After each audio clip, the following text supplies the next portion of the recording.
Okay, welcome to our live coverage of the markets, but right now it is the pre-market session that's going on.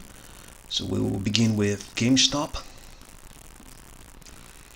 We can see that GameStop is up 13%, up to $279.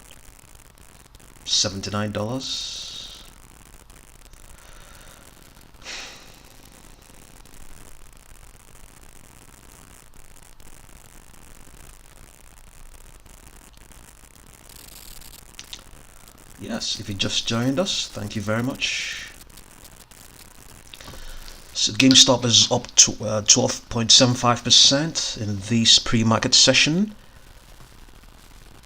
So let's go down here and look at the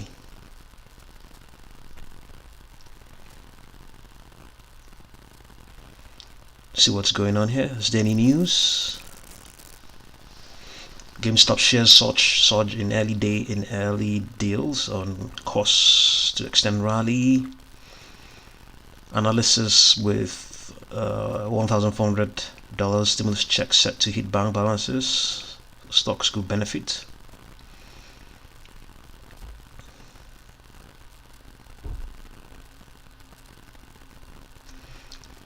So as GameStop advances, we have been able to determine a few critical levels. Let's go back to this 60-minute type.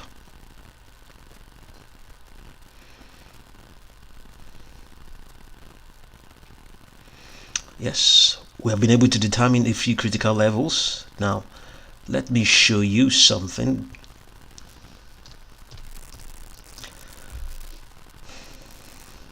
GameStop. We're trying to find the short interest. So we can see that the short interest decreased by 4%, but it currently stands at 14.2 million. Previously it was 16.47 million. So this was the figure sometime by this time yesterday. Well, this was the figure. It was 16 million and 470,000. Today it's 14,200,000. So you might be wondering why have this shorts not been closed out. So that 14 million still, let's look at it this way. 10% is 7 million shares, so we're talking about 20% of the entire float is still held short. So now let's return to this 60-minute chart. You can see this high. You can see, okay, notice now the stock has reached $276 and we still have 40 billion shares outstanding. What does that tell you? It tells you that the bulk of that 40 million left were opened somewhere up there. I mean, it's simple and logical. There's no ambiguity about that, because if those shorts were opened somewhere below, it's either those guys stuffed their brokerage accounts with tens of millions of dollars to keep that position that way, and I can imagine that may not be the case. I mean, why would you want to still hold the position like that when you're already in the loss? I mean, it's probably out of the question. So this is by far a much more logical reason why those positions are still open. We still have up to 10 million. So notice we are okay.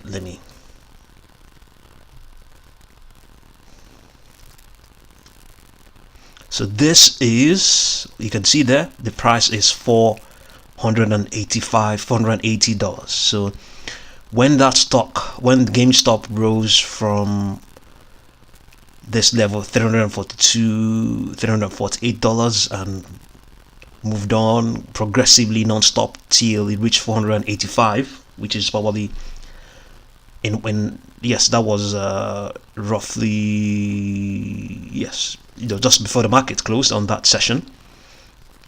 So it gained about $100 in that move. So when it got there, it just slightly depreciated down to 452.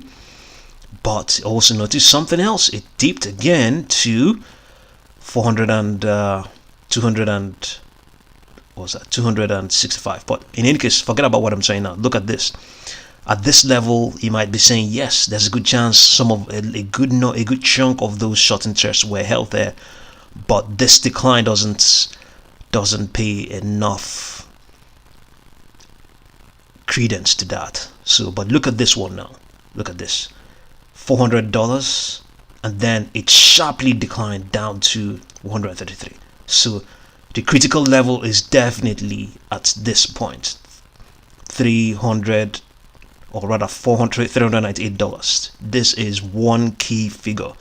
So it's a critical level. If GameStop stock, if the price exceeds this 398 or begins to approach it, there's a good chance that we're going to see yet more rally. There's a good chance. This is just, I'm only looking at what, I'm only trying to deduce things based on what we have on this chart, and the chart is as a result of real data.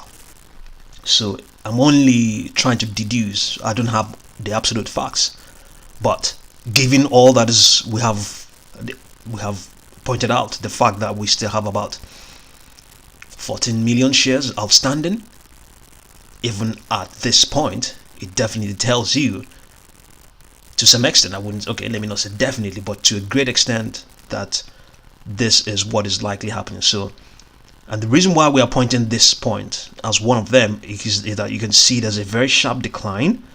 Hence, it definitely, there's a good chance that this decline was as a result of short actions. You can see it declined from roughly $400 down to $133. So we're talking about over 200 and some fraction decay. So we're talking about over 50% loss at this point. So there's a very good chance, that a good number of those positions were opened from up this point, from that point and downwards. So we will continue to see more and more short interest being closed. So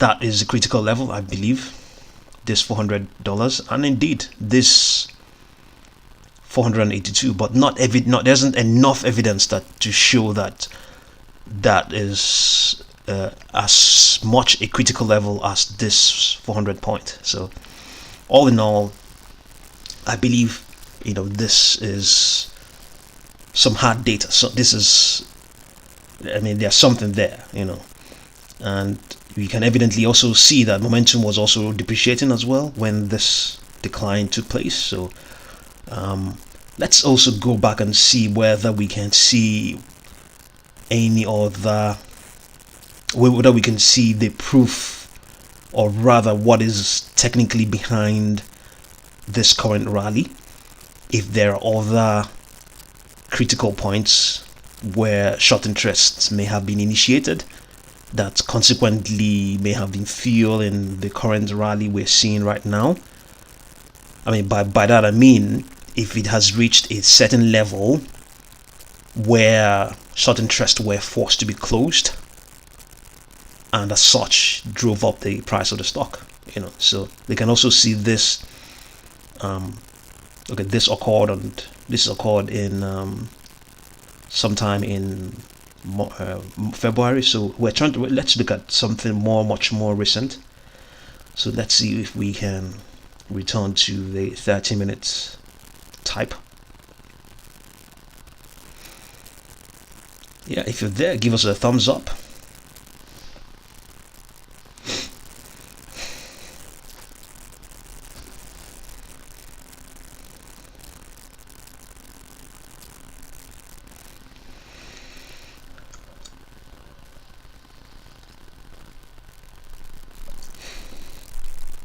So let's look at this. This occurred in this occurred in no, so this wouldn't be the best. So we have to look at something, a good chunk of these, if short interests are what is behind this current rally, then I believe they may have been initiated sometime around end of January or something like that. Sometime around here, I believe this is when some of those interests were opened. Sometime around end of February. Yes. So let's expand further and see.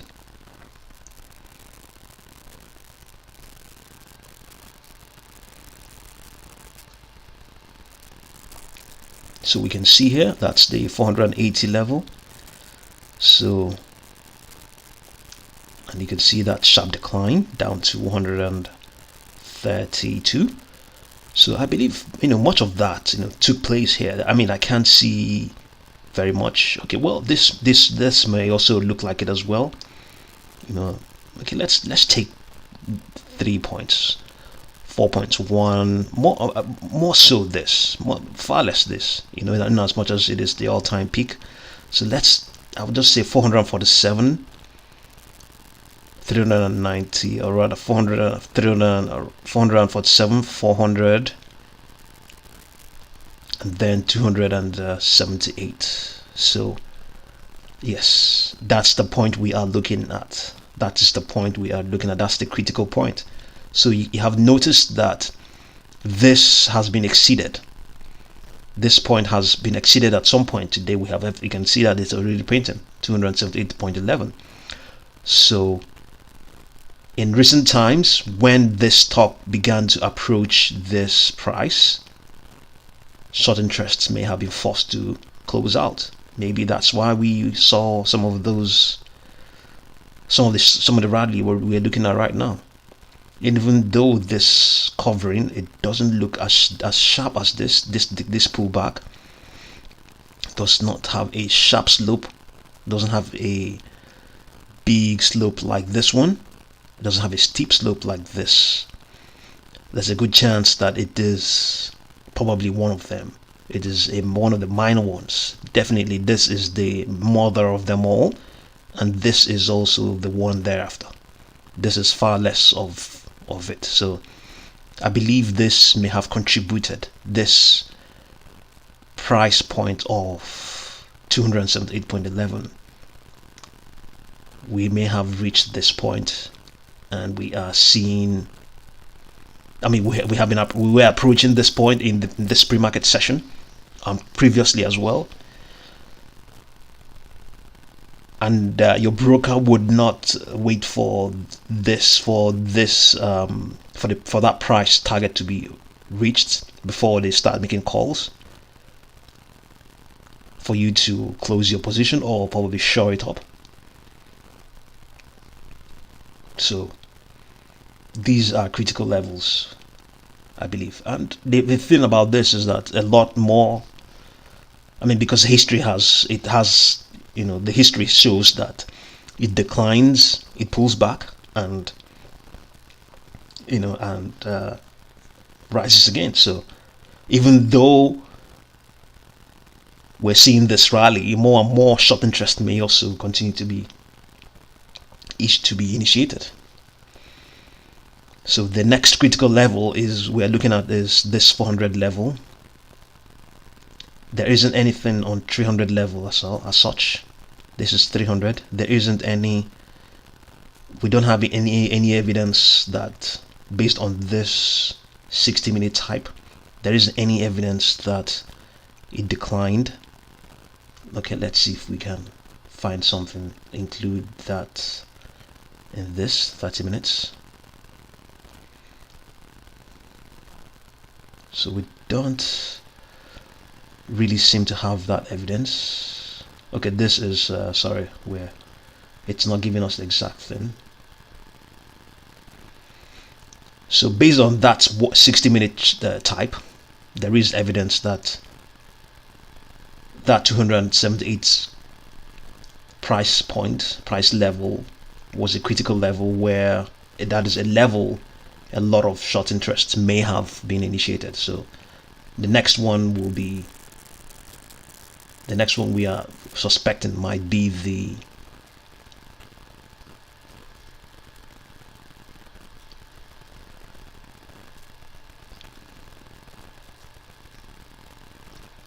next one we're suspecting might be we've reached this. Next one will be the 400 level,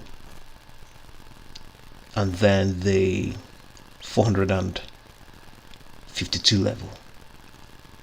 So fingers crossed. Let's see what's going. So I mean, based on this 1 hour chart, 60-minute chart, there isn't any evidence that there is a pullback at $300 itself. Well, there is one here, though not as okay, well, just very much like that of the 278. So that's also another critical level, so that will be the next one, will be the 381, then the 398, and then this, evidently the biggest one will be the 398, so yeah. We also have as well this 352. Some of those might just be sell off. They're evidently pullback points from where the stock pulled back, and indeed you can't rule out that short positions were part of that pullback. So we'll continue to observe and see what's going on with GameStop. So if you just joined us, give us a thumbs up. We're looking at GameStops. We're trying to technically decipher where some of these, the current short interest it has, the 14 million and some fraction shares it has outstanding. Sorry, it has shorted, where they may have been initiated, because we are looking at prices close to 200. Well, I mean, the stock has been rallying, and we have also noticed that the short interest has continued to decline. It says short squeeze here says it's decreased by 14%. So there's a good chance that some of those critical levels the stock has been approaching may have led to that decrease. And also, I mean, the fact that we still have 14 million left indicates that some of those, or probably nearly all of them, were the ones left were initiated at higher prices, and we were able to point out a few that may have been behind some of those short positions.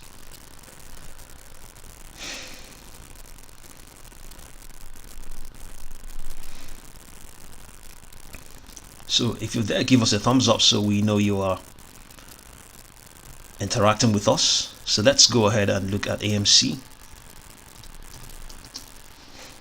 AMC is up 7.24%. All of these are in the pre-market. So let's also have a look and see if there's any interesting short figures for AMC. AMC its short interest increased by 15%. 55.49 million are sold short.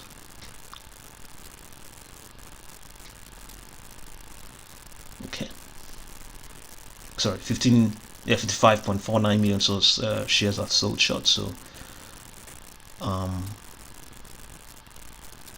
it take roughly, based on the volume it's been trading of late, to take roughly 0.4 days to cover all of those short positions. So let's go down and look at its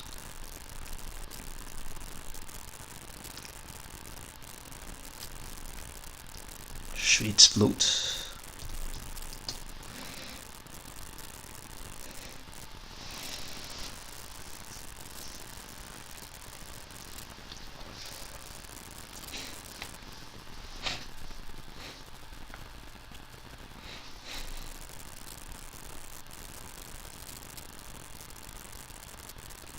Okay, 339.073 million shares were sold short, or rather outstanding. So we have 55 million.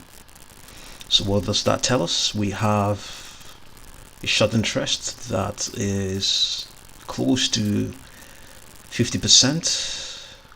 Is it? No, close to, definitely, sorry, more than 10%, probably as much as or more than 15%, as a matter of fact.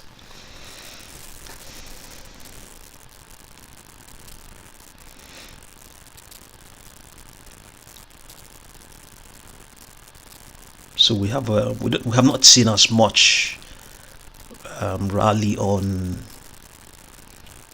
AMC like we've seen on GameStop. So it's not as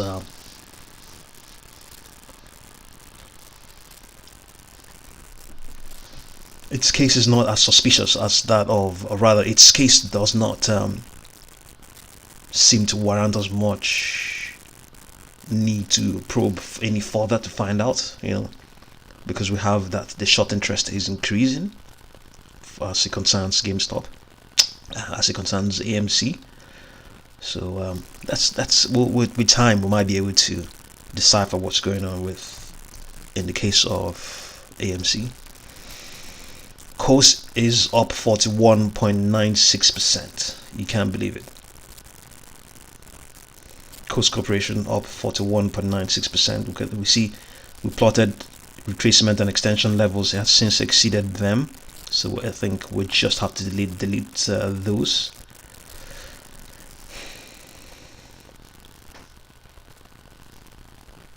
So let's find out what's going on, what's behind KOSS. I mean, there might not be anything there. I don't think there's any news as such.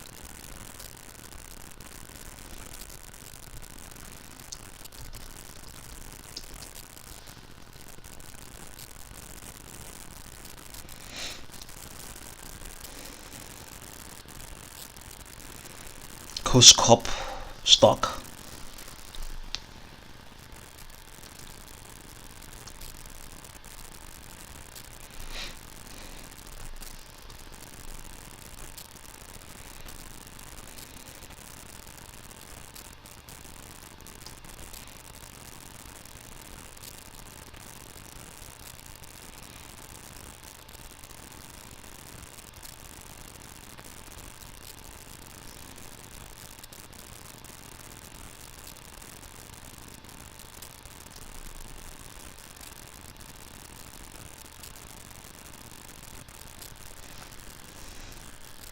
Okay, there isn't any specific news. Okay, well, another thing you also have to bear in mind is you can see that KOSS has a very short float, or very small float, of 7.616 million shares. So yes, it will definitely react the way it does. It has reacted now, up 43.3%.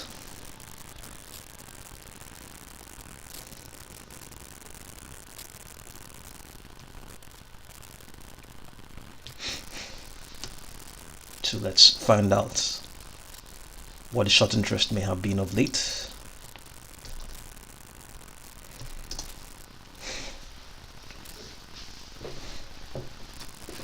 With that sort of gain, let's see. We'll be able to graphically see what may be going on.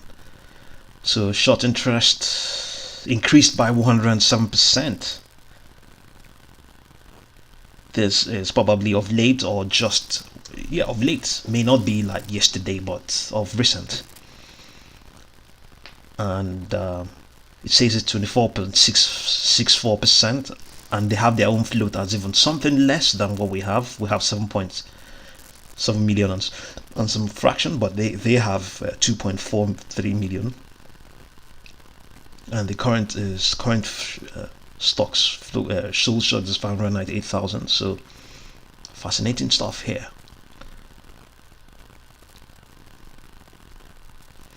Okay, let's go down and look and see.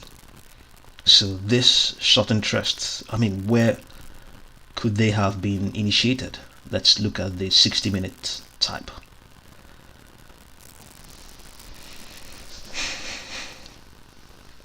Where could they have been initiated? Okay, 24%. Okay, let's say they were initiated at this 138.3. Am I looking at right? Am I seeing right? 138.30. So yes, okay. At some point, KOSS reached that price. Okay, let's magnify this and see.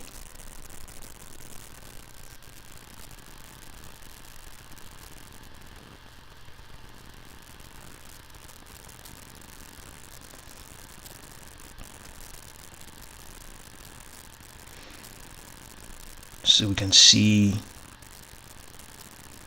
at 140 there was a steep slope, steep decline, steep pullback. Could that be where some of those positions were initiated? And we also have another one here, but this looks like the most this is the measure of them all. And we also have a corresponding drop in momentum. So let's try to imagine. We're looking at 443.7% increase right now. So I'm thinking, okay. So all we have to do is just go back and look at critical levels. So we're approaching this 2550. We're currently at 25.47 level. So let's see whether we have any event that may have occurred at that time or close to that sort of line, that sort of price point.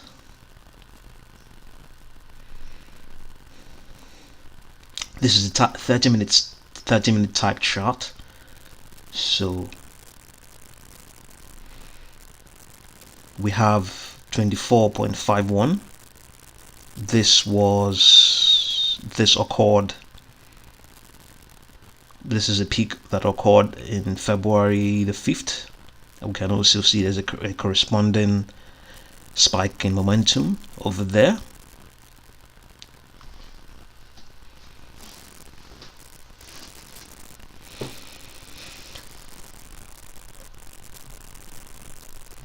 Let's find out, because the 30-minute chart and the 60-minute chart, they present different pictures, because obviously the 30-minute chart presents double the amount or double the size of data compared to the 60 minutes. So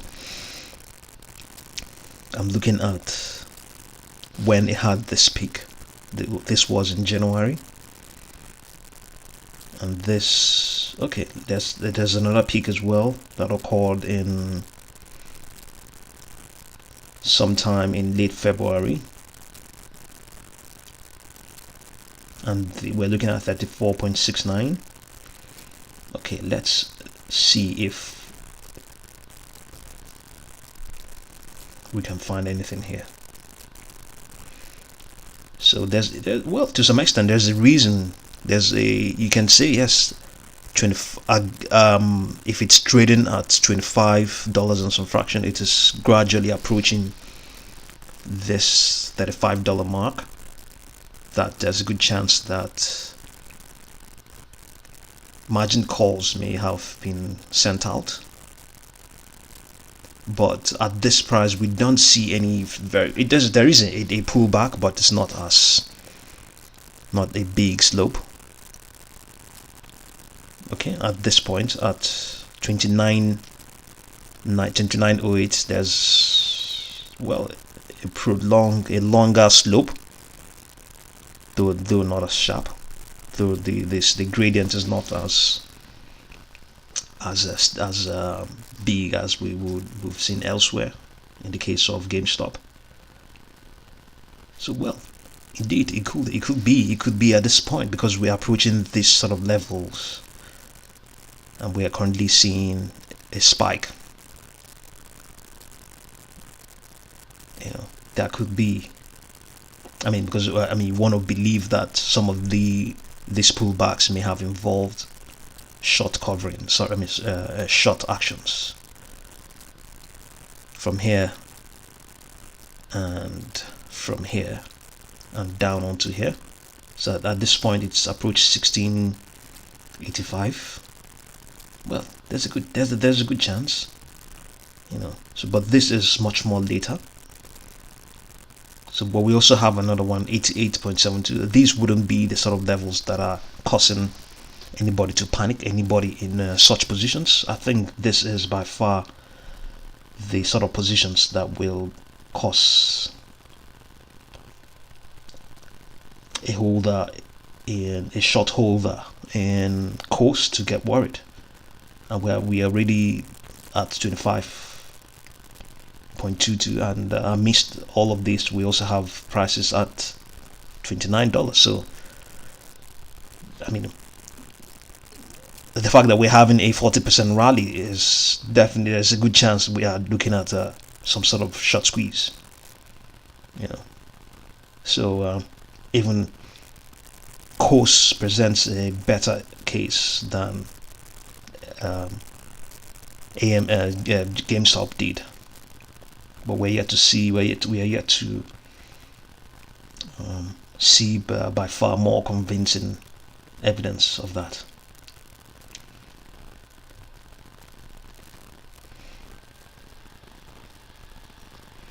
If you're there, give us a thumbs up. We are trying to investigate what might be behind this roughly 40% rally in KOSS Corporation. Is it short covering?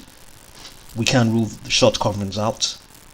We can't, because we are approaching a peak, a lower high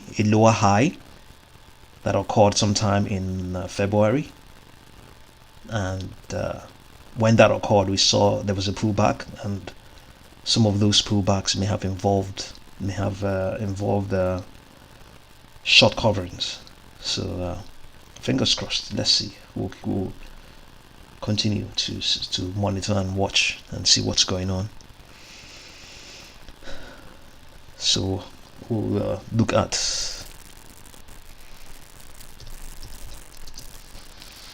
Nokia is up 1.77%. BlackBerry up 5.26%.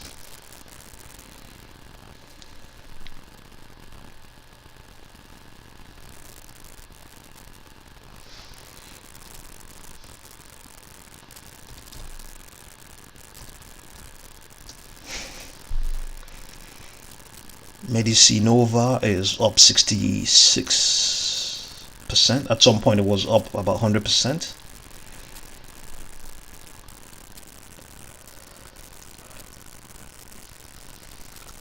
So we might have, let's see whether it came out with any news.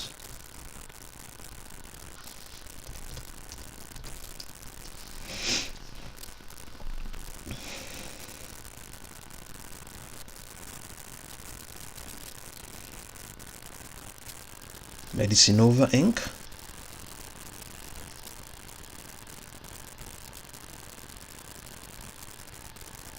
So this is one hell of a stock that was moving sideways.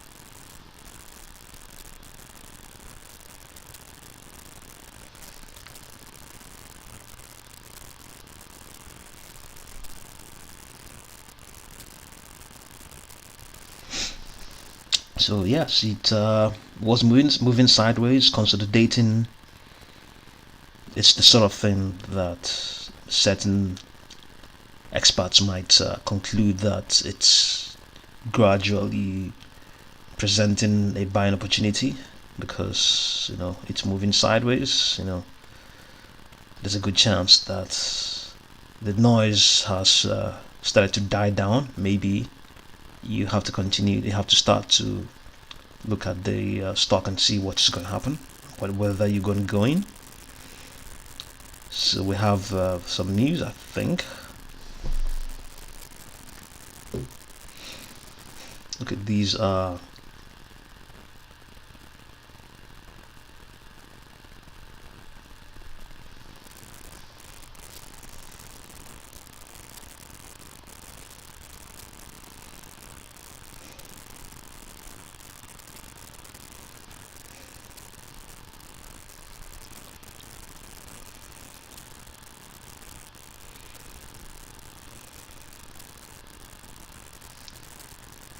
We're trying to find any news concerning Medicine.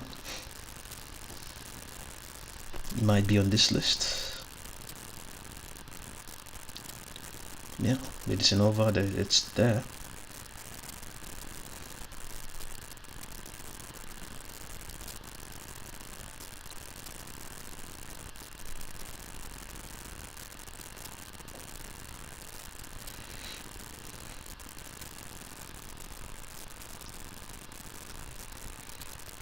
You have to go down and see what they're saying about it.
So that's, you can't seem to find exactly what it is.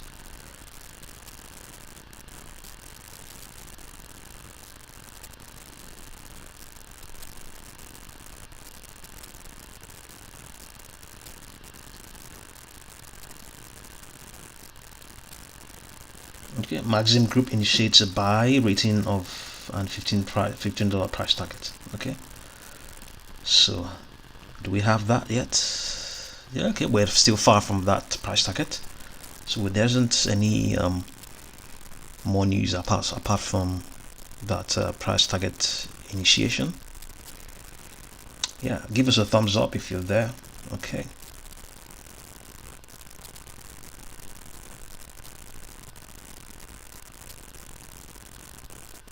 Okay, we'll look at LAIX for you now.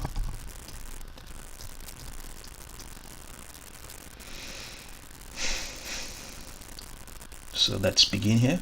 Let's begin from this static page and have a look at LAIX.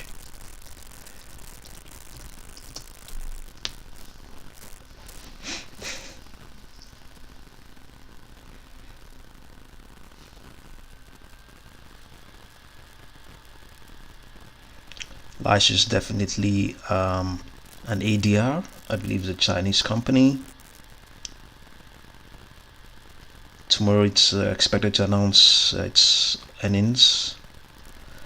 Q4 2020 earnings expected tomorrow, the 11th of March. Market cap of 133 million, 49.412 million shares. Okay, we can see that as at yesterday it was trading below its short-term trend lines, and with what is going on, let's see.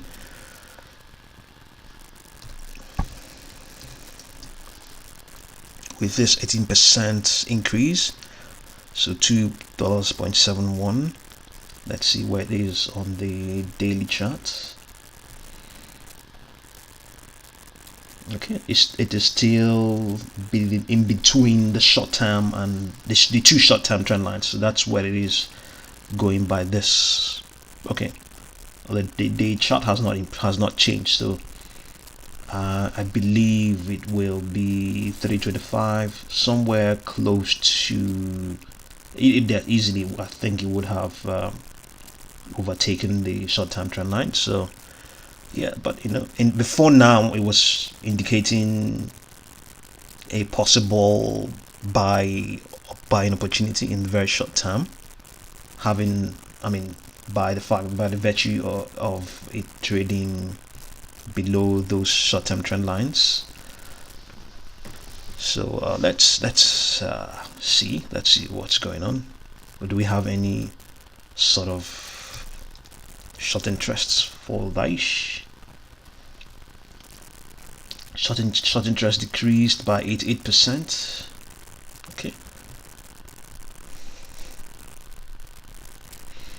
Yeah, so well, if you're there already, and you really want to sell out, yes, you can. By all means, it's up by roughly 20% now, and well, it all depends on when you got in. So I don't know when you got in. So let me find out exactly what your question was again. Been holding back for weeks. Do you think LAIX will keep running or sell off? Okay.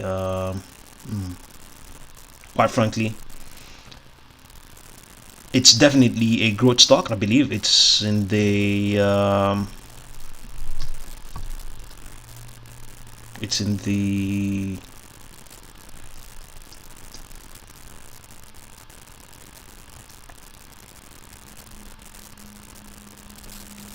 AI or something like that. Let me find out. Let's look at it's a AI company. Yes, so it's definitely a growth stock. So yeah, well, in the short term, I think the evidence is what we have seen is that we're gradually moving away from such growth stocks with this reopening we're having. But I think it's going to be a short term thing. If a couple of months. Inflation is it's there, it's coming in, and the markets, the economies are reopening, so they might just get little attention at the moment, or be less desirable at the moment. They wouldn't be as highly favored at the moment, but they're still for the future for sure. AI and growth stocks, that's where to be. And as a matter of fact, we evidently saw that LAIX itself presented a slight buying opportunity of late. You can even see what's going on here as well. This you can see. Yes, you might also be saying why during this pandemic it shouldn't be declining, but it spiked. That's still not enough. So well, it's yeah, and I can imagine how you're feeling, because it's just been declining and all that stuff.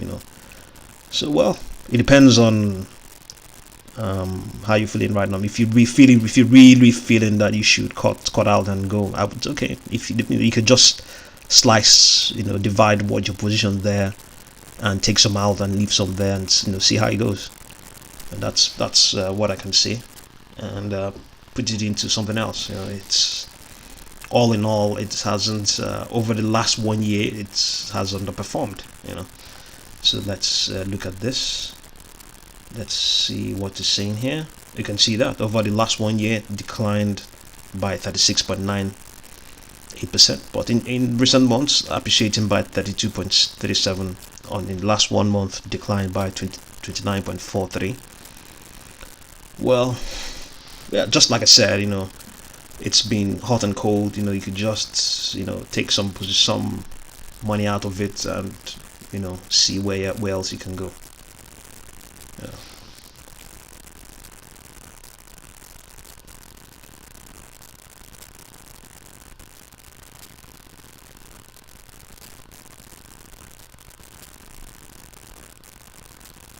Go 25, 22 per share. Happy to hold it longer term for a growth play. May average down if it holds well. Okay, so you bought at bought the dip after its spike last month, 55. Okay, let me see.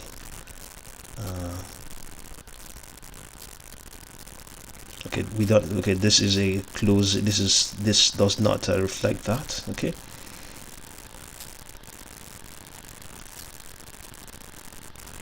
So at what price did you buy it? What did you enter? Did you enter at 522?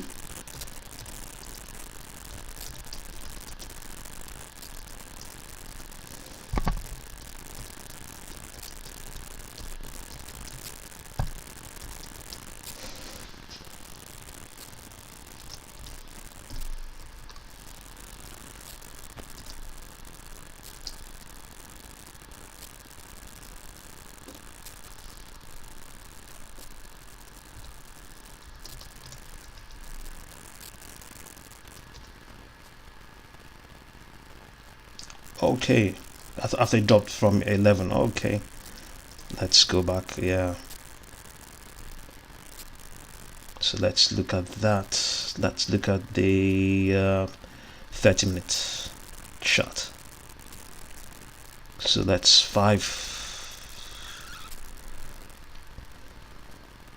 Okay, so let's see, we don't have 50 minutes. Let's see whether we can find that sort of price. Okay, I think all the way back sometime in February. Okay, maybe that's probably when you bought it, and it just dropped from 11. I can imagine. Yeah. So, and currently we have a 325. Yeah, just let's see what you said. Yeah.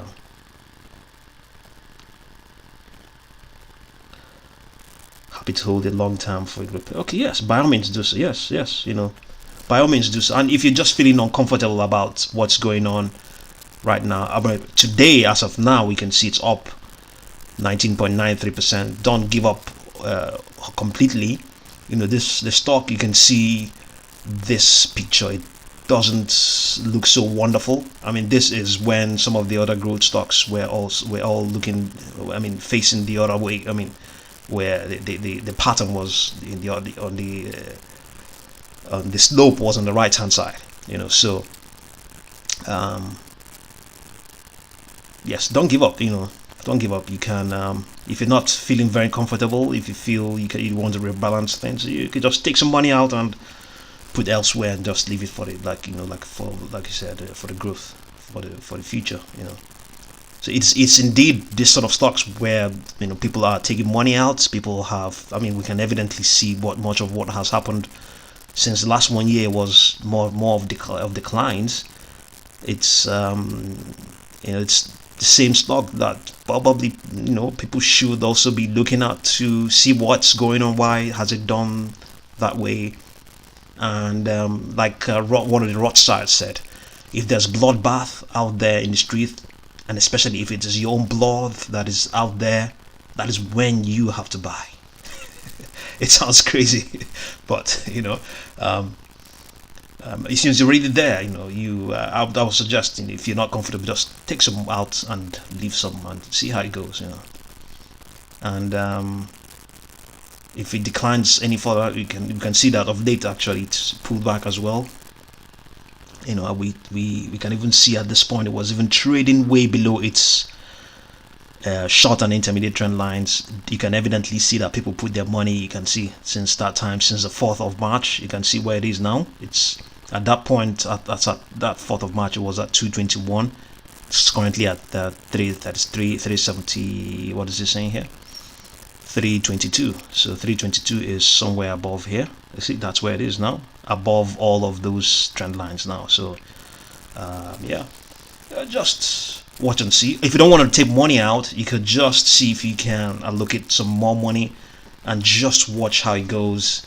And if it pulls back again, you can, put more money in it, and a small amount of money, and see how it goes. I'm good at things. It's still a penny stock as well at the moment. So yeah.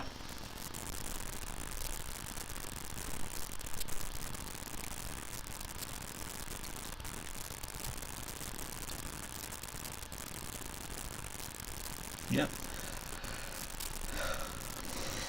So we've looked at LAIX. We will go on and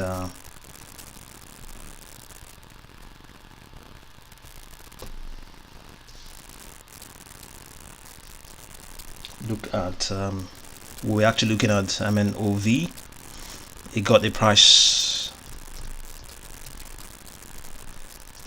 target increase.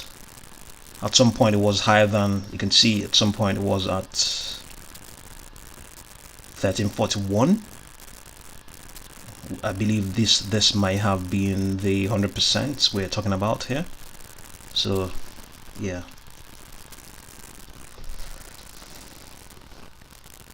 The next one is gray BOAG Vision is up 5.14%, not a whole lot. Bluebird Bio Inc. up 14.05%.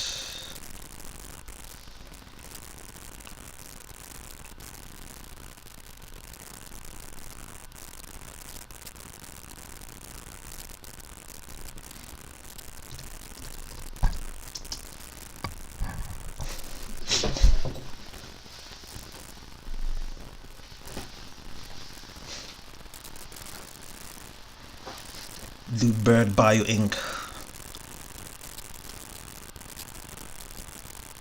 Market cap of $2 billion, 67.14 million shares. Okay, this is also another stock that has been bearish of late. We saw a lot of those stocks that were bearish for a few sessions, and yesterday many of them were recording double-digit gains, and we have indeed in the short and intermediate we can yes, in the short and intermediate trend line, time frame, it's just in between its short-term trend lines, but definitely way below its intermediate trend line. This is the intermediate trend line at $40.85. So yes, it's not absolutely the best of the best example, but yes, there's a good chance this is definitely a good by some metrics. By certain experts will definitely consider this consider it that it may have started to present a buying opportunity. The bearish signals are disappearing, or may have started to disappear. So it's up 14.18% right now in the pre-market session. The market is opening in about 5 minutes.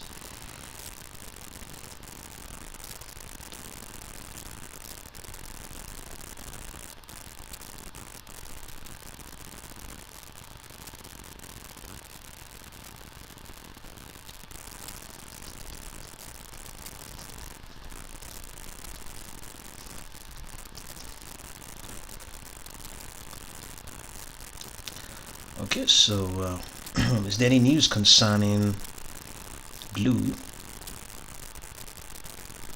This is today. Healthcare sector stocks climbing pre-bell Wednesday. Okay. Bluebird Bio was advancing past 11% after saying it's very unlikely that the suspected unexpected serious adverse reaction of acute myeloid leukemia reported in a patient in its phase 1/2 study of letting globin gene therapy for sickle cell disease was related to the BB305 lentiviral vector.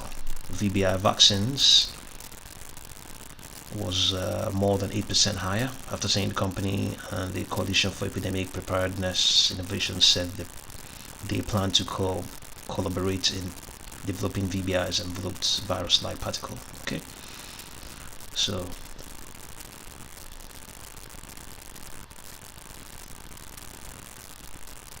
we have this sort of 92% shares held by institutions. Let's see what's going on here. Bluebird Bio has a short interest of shares sold short is 6.3 million, and it has 67, so something close to 10% of its entire float. Okay, so the market is opening in about 3 minutes. Let's look at we looked at LAIX. The next one is CETX. Semtrex is up 79%. Let's see what's going on with Semtrex. Let's begin with its short interest.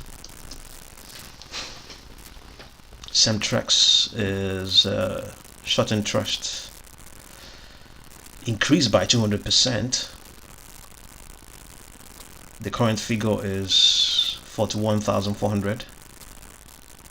Okay, and the entire float is 16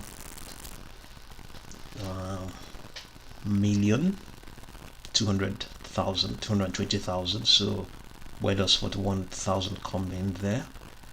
10% will be 1.6 million. So it's very, very small, not anything we should worry about. So let's see what's driving Semtrex. The market is opening in about 2 minutes.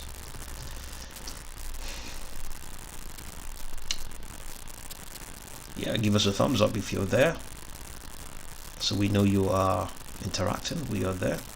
Semtrex.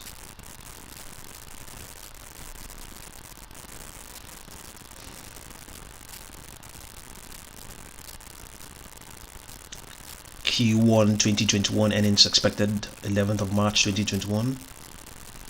Market cap of $30 million, 17.968 million shares outstanding.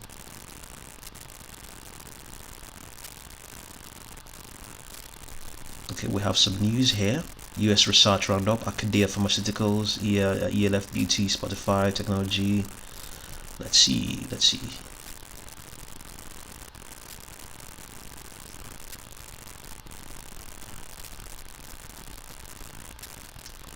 Okay, the market is open now. Semtrex.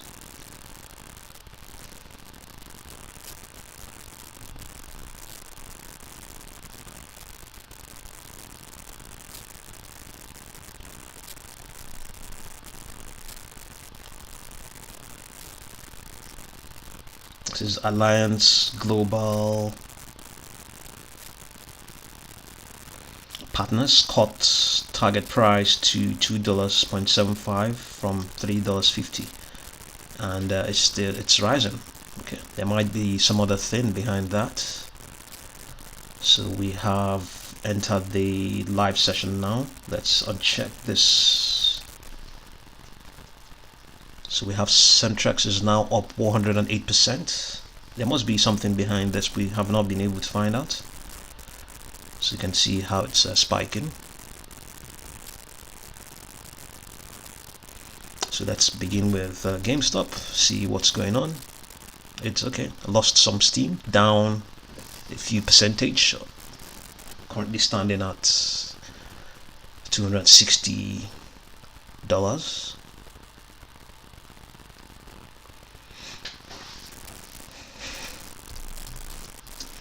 AMC is up roughly 5%.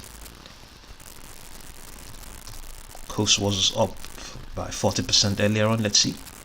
Okay, still roughly up about the same percentage, up roughly 37% now. You can see all of those, all the gaps. All of these are what happened in the pre-market.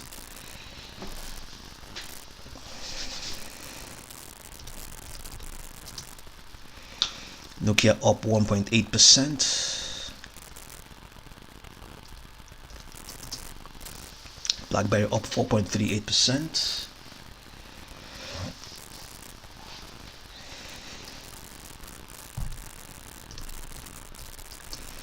ABML up 1.9%. American Battery Metals. Sun Hydrogen up 7.14%.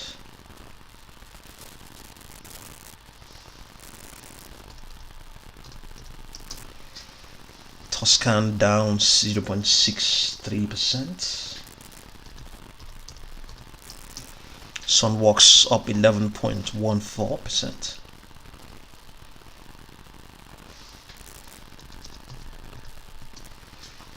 Fuel Cell Energy up 12.66%. If you're there, give us a thumbs up, subscribe, share and like. Was up down 2.34%.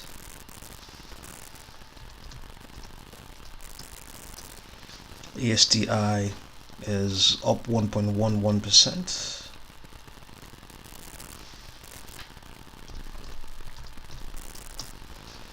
Biosolar down 12.67%.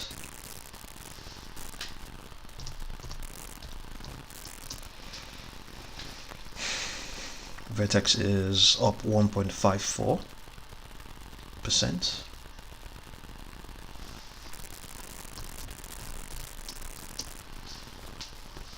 Plug Power up roughly 9%, extended in the pre-market as well.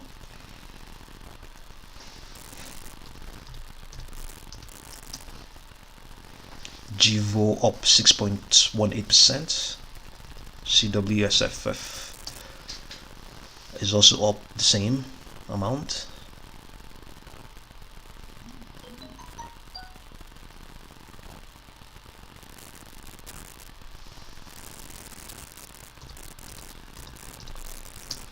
Go EV is up 4.79%.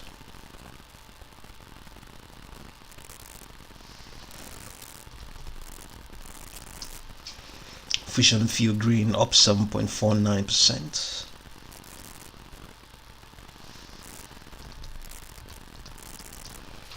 Churchill Capital up 3.97%.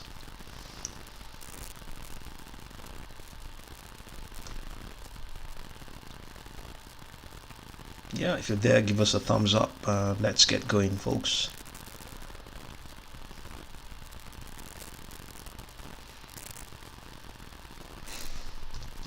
QuantumScape up 4.29%. I forgot to mention that the Dow Jones is up 0.78%, Nasdaq up 1.11%, S&P up 0.64%, the Russell, this is the Russell futures, up 1.28%.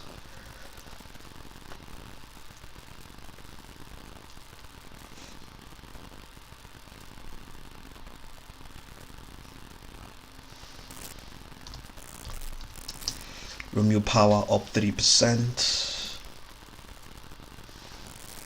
Modern Genesis Line Electric up 5%.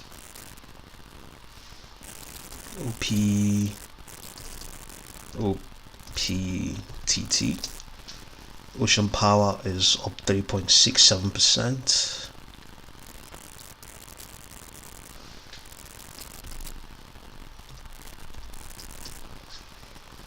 American Lithium up 9.21%.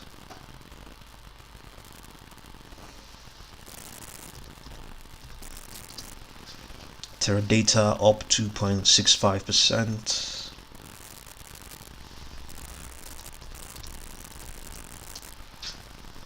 Magnite up 7.4%.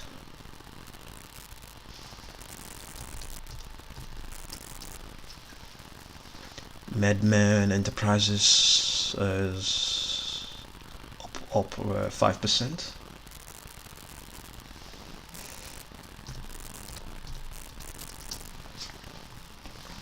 Cheetah Mobile down 3.21%.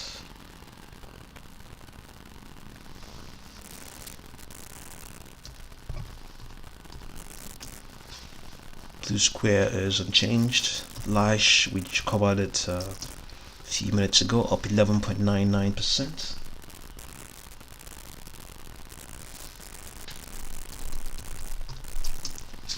Lake Resources down 4.77%. Torchlight Energy up 4.21%. Meta Materials up 4.8%, gapped probably in the pre-market.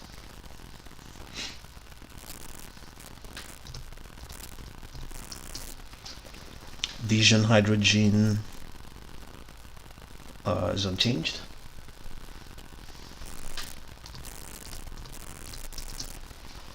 Regal Pharmacy unchanged. Quick Logic up 1.72. If you're there, give us a thumbs up, subscribe, like and share. Thank you very much.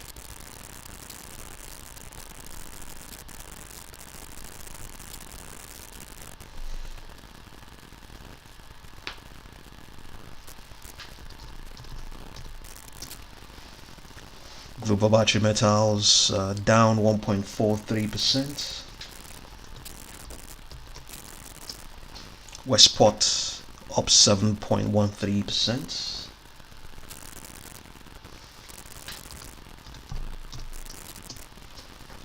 Property Solutions is unchanged, is down roughly 1%.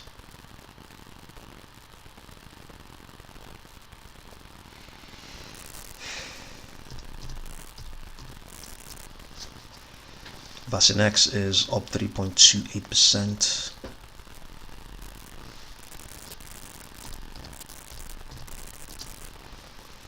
Comedix is up 1.11%. Forest Road Acquisition down roughly 0.7%.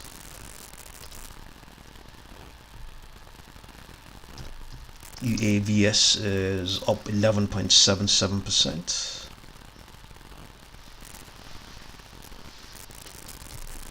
Pltr is up 4.1%.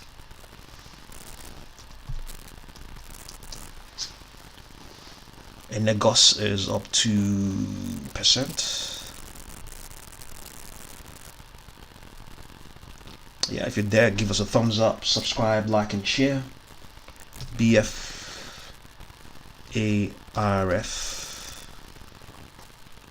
Bitfarms is up 3.71%.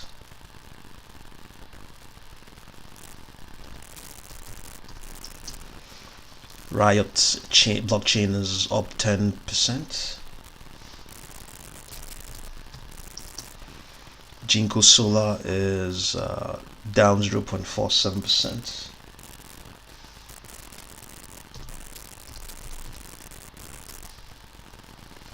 Blooming Brands up 1.96%.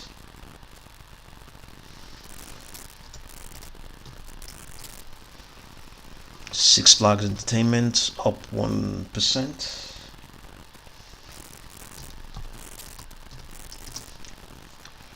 Capstone Companies up 4.72%.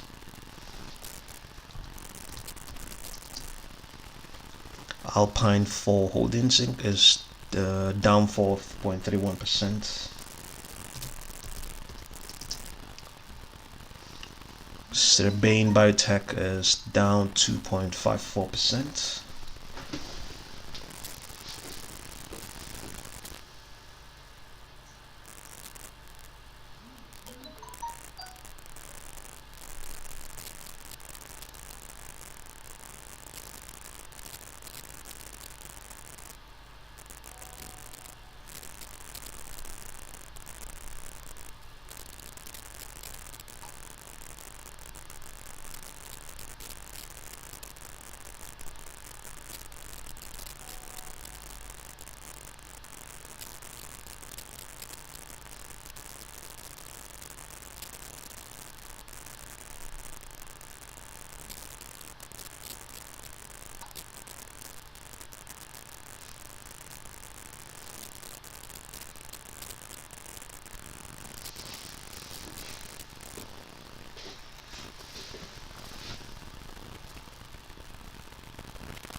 ALYI alternate systems is up 11.8, roughly 12%.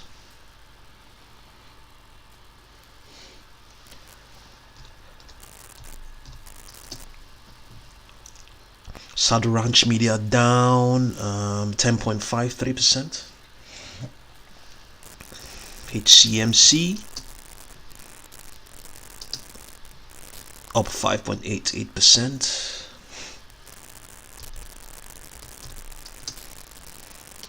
MMX Mining up 6.90.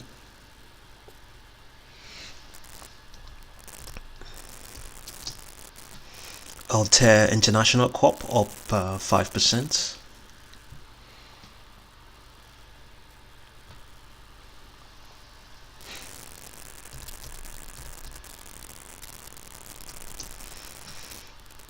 FBC Holdings is up 11.11%.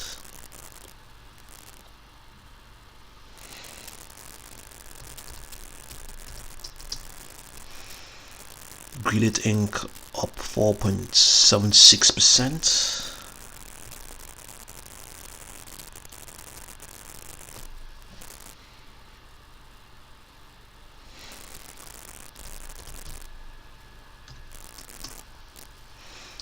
Legend Business Group up 9.76%.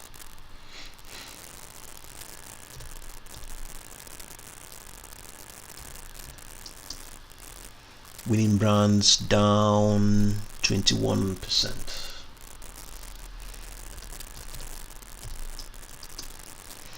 US Energy Initiative down 7.41%.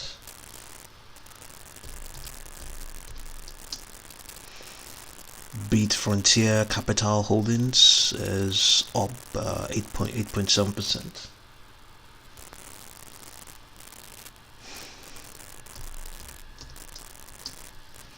LTC Properties up 0.21%.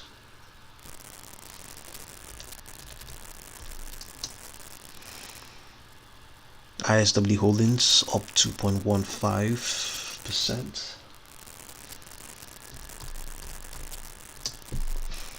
Chard Enterprises is unchanged.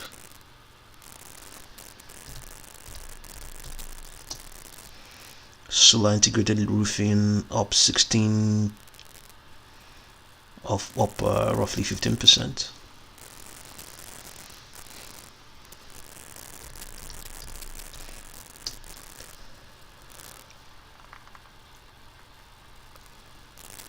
$2,050 Meters Inc. up 2.78%.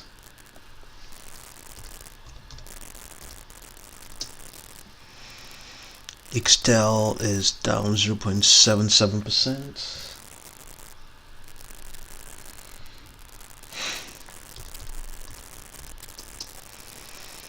ChemFarm up 3.22%.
TRXC Transcenterix is unchanged.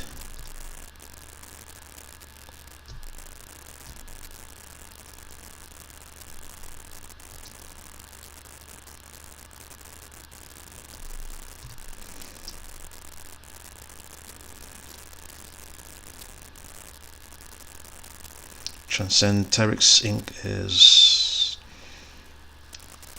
up 3%.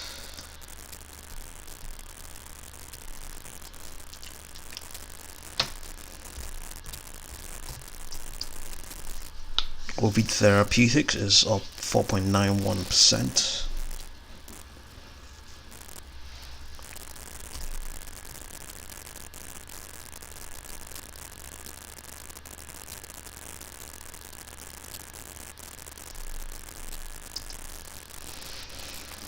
Ocugen is up, down 3.53%.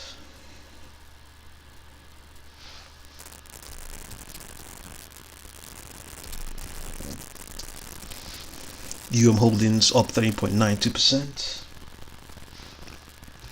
SLGG Super League Gaming up 10%.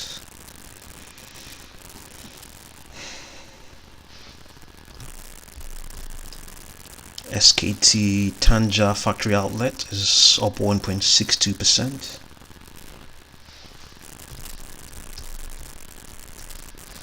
Clean Energy Fuels up 11.36%.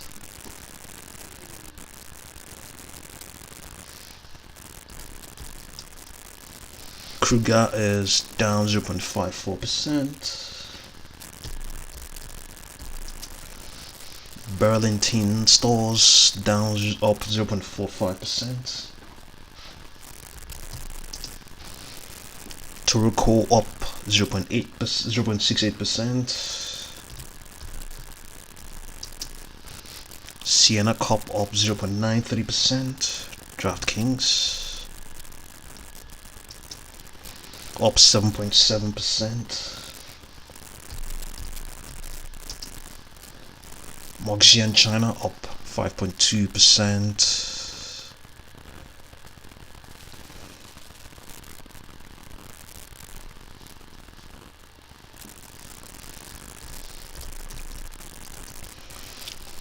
Second site is now down for this first time in a couple of sessions, down 23.94%, but has only retraced down to the level just below the 261.8% level we were established for it a few sessions ago. So second site down to 24%.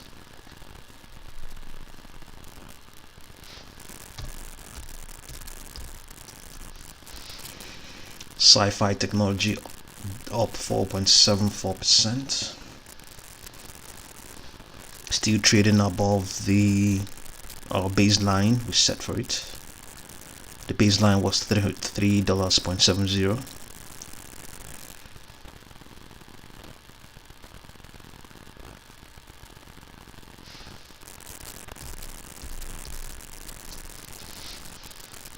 Fujian Genetics is up 7%.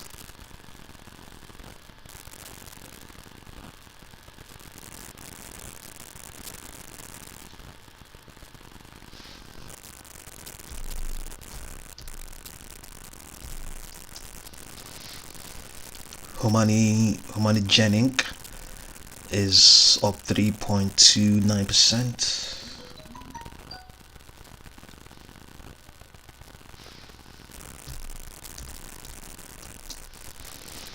Callum Petroleum is up 3.74%.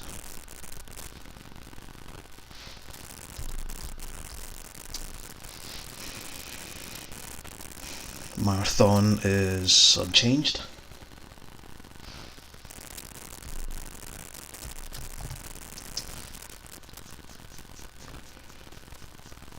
KOSS Ventures up 1.05%.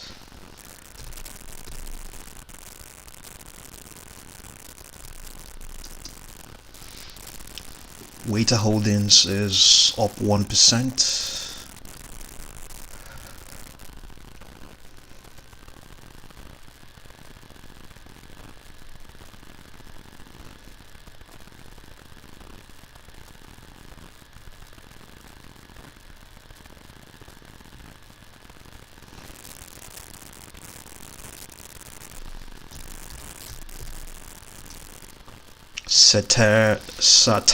Satara Inc. is up 4.72%.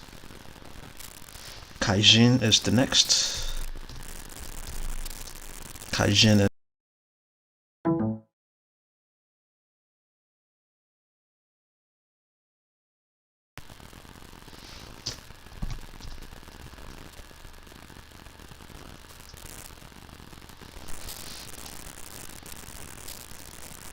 Adaptive Biotechnologies is up 4.77%.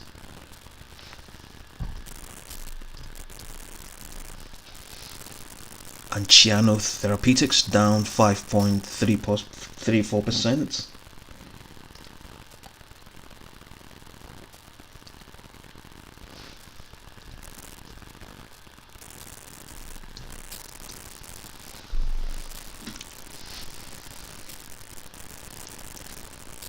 Agli Therapeutics is just up 0.7%.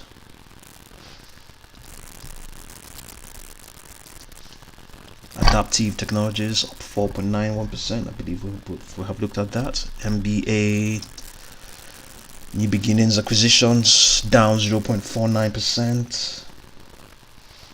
I think we have looked at Cara before. Cara Therapeutics up 1.29%. Radnet Inc. up 1.08%.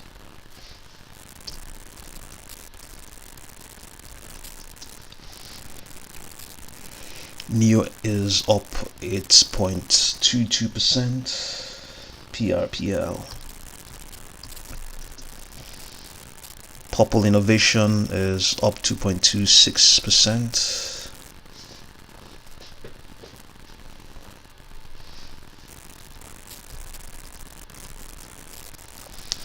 Amplitech Holdings is up 0.94%.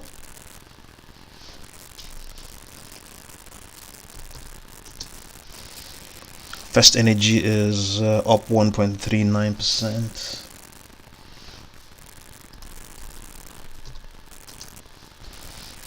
POSCO is down 8.14%.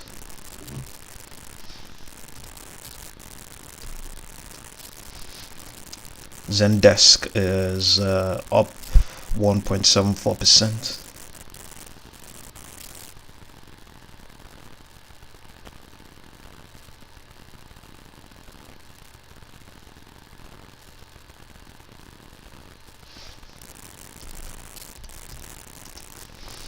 New Hold Investment is down 0.85%. Net Element is up 1.08%.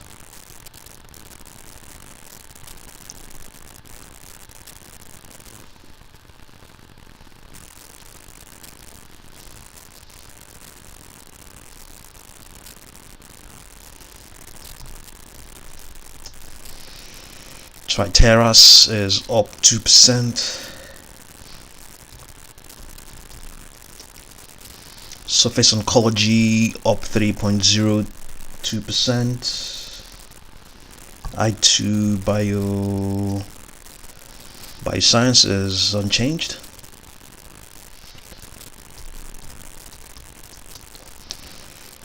The 9 Limited up, let's say 17.5%.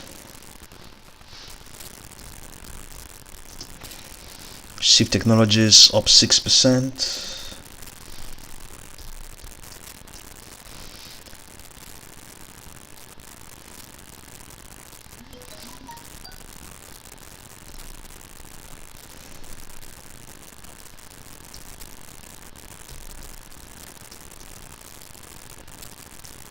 Vishay Corp is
Context Logic is down 3.9, okay, call it roughly 4%. CRMD Comedix is down 3.77%.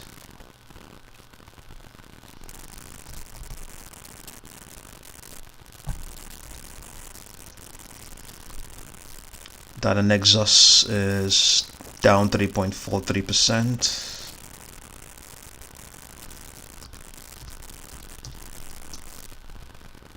Peloton Interactive is up 1.69%.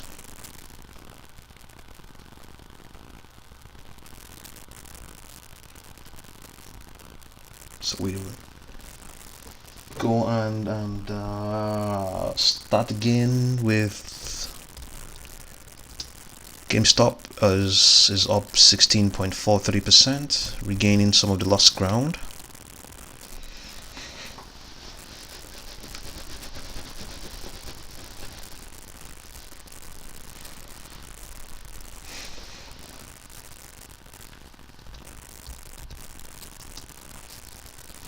AMC up 12% roughly.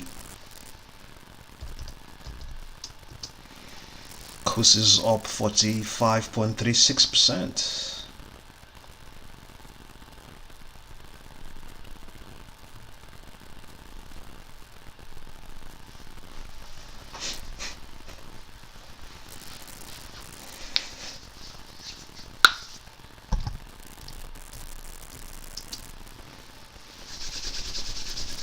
American Battery Metals down 3.80%.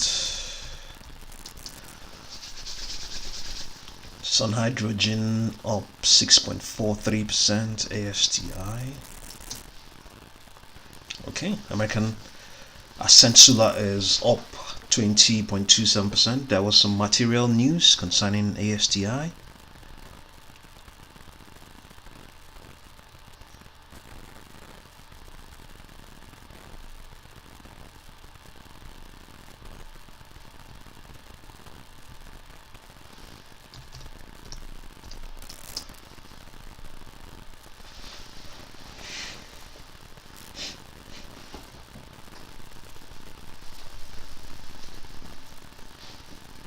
Okay, we have a position in ASTI. So we have a disclosure here. So let's go ahead and see it.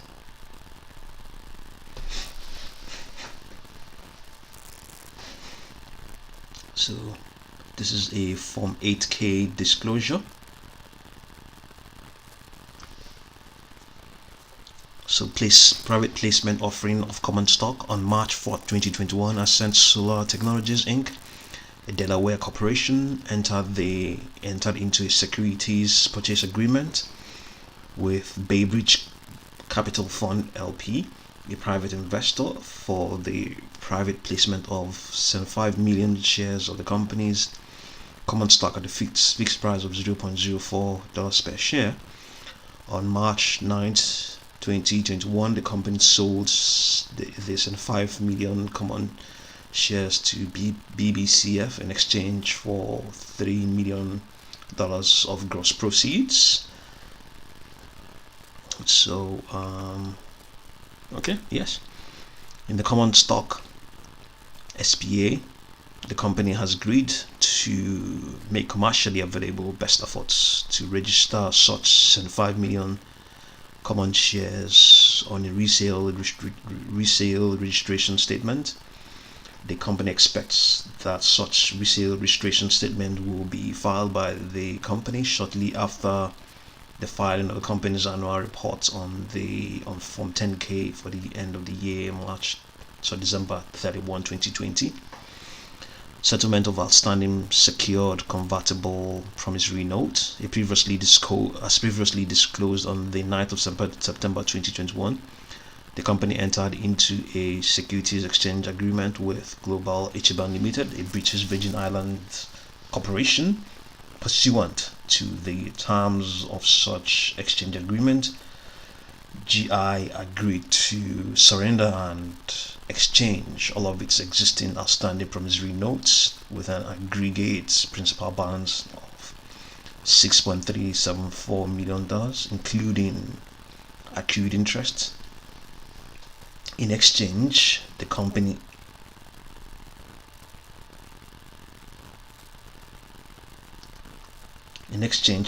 issued to GI a secured convertible promissory note with a principal amount of $6.4 million,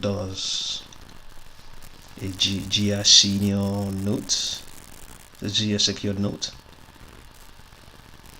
On March 2021, the company entered into a settlement agreement with GI regarding the GI secured note.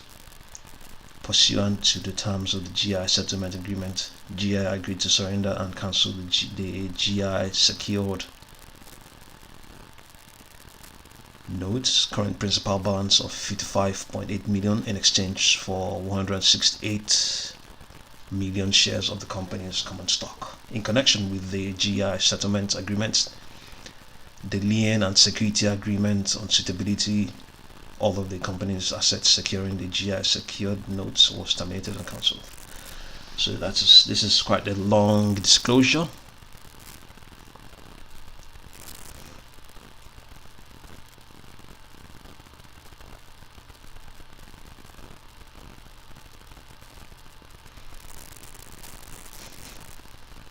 Okay, these are the agreements.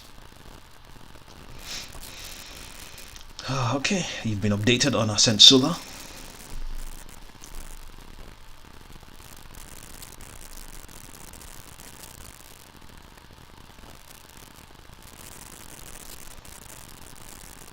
Well, we just hope we don't get cut off. We are running on reduced bandwidth.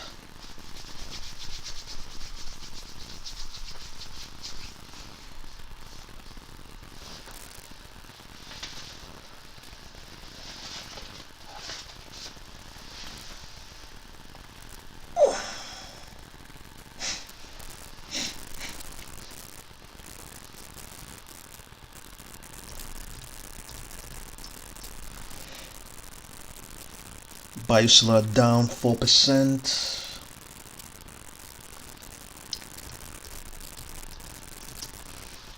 Vertex Energy is up 5.77%.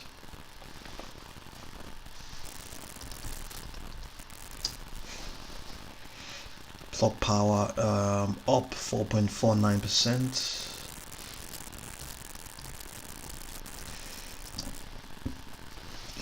Jivo Inc. is up 2%.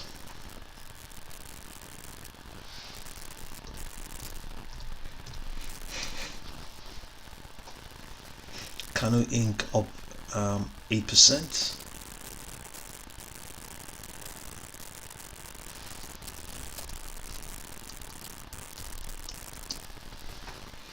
Vision Fuel Green is up 4.89%. CW.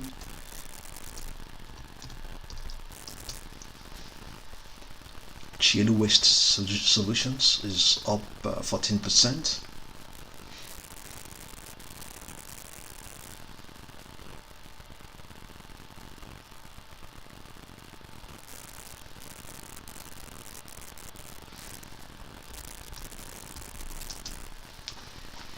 Vision Fuel Green is up 5%. Churchill Capital up roughly 9%.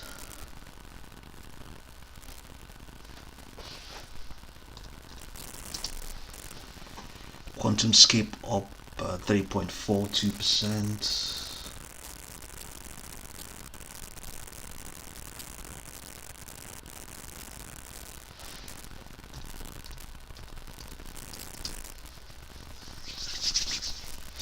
Sorrento Therapeutics down 2.48%.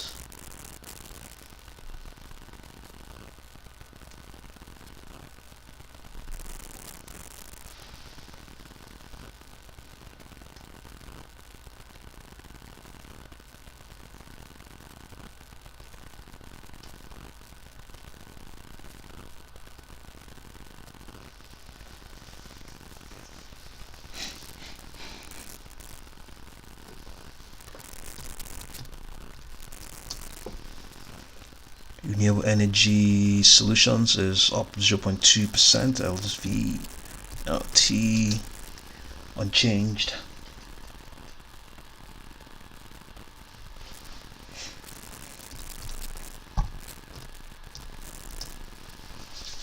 American Lithium up 8.43%.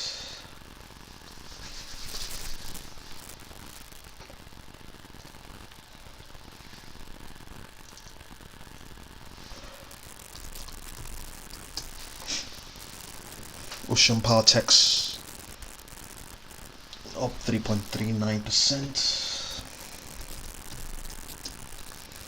Teradata up 2.35%.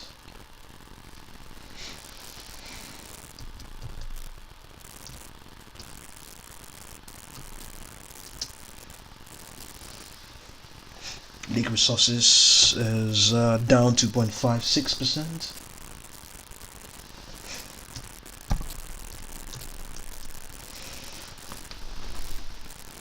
LAIX is up 12.18%.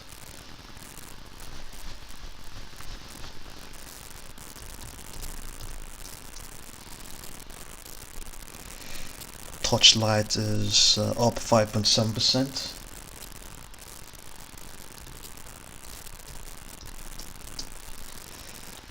Rigel Pharmacy is down 3.14%.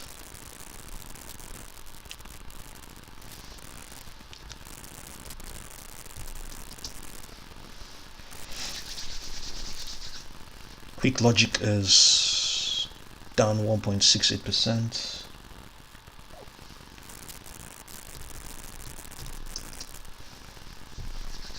Greenland Technologies is down 2%.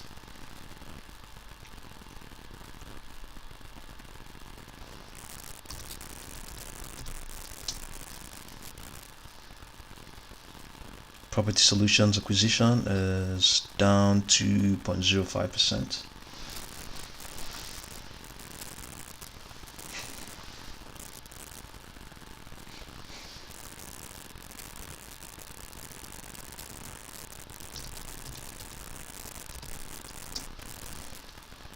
Blue Square Corp is up 2.24%.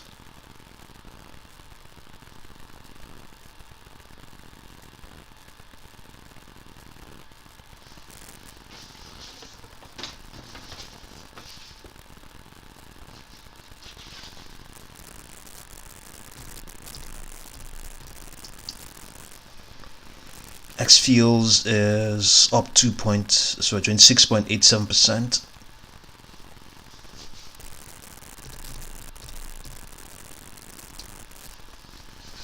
Vasinex is up 2.3%.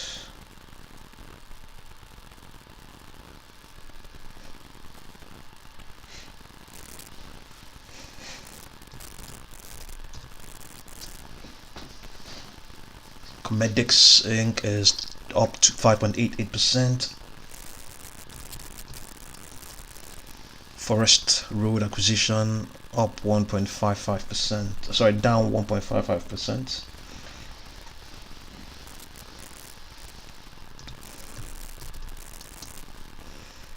Super League Gaming up 7.28%.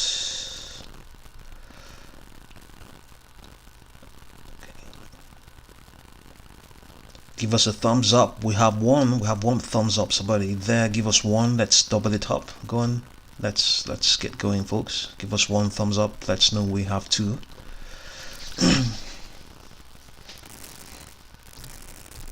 SKT is Tanja Factory Outlets is up 2.8%.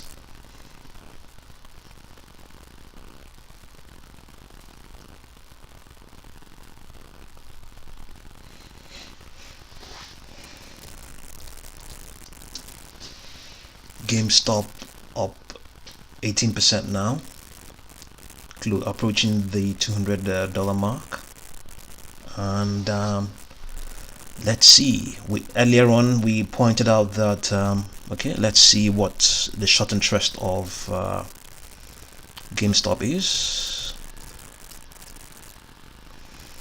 GameStop's short interest has decreased by 14%, so you would expect that to be the case because the stock has been rising. It's been rising relentlessly. Yesterday we noted that the short interest was that was the figure. The short interest was 16.47 million shares and it has since become 14.2 million shares. So what does that tell us? It tells us that this rally has forced some people to close their short positions. So and we are thinking, given all of this rally, we still have 14.2 million shares outstanding. It says it is 26% of the entire float. So what does that tell us? There's a good chance, I mean, it's logical to some extent, that the reason why we are looking at this, the reason why we still have 14 million shares outstanding is because those positions may have been opened at higher prices. So let's see if we can have a look and see what's going on here. So we have the higher prices will be, it has to be, those prices have to be higher than $300. So we have, okay, let's magnify this and look into what's going on there.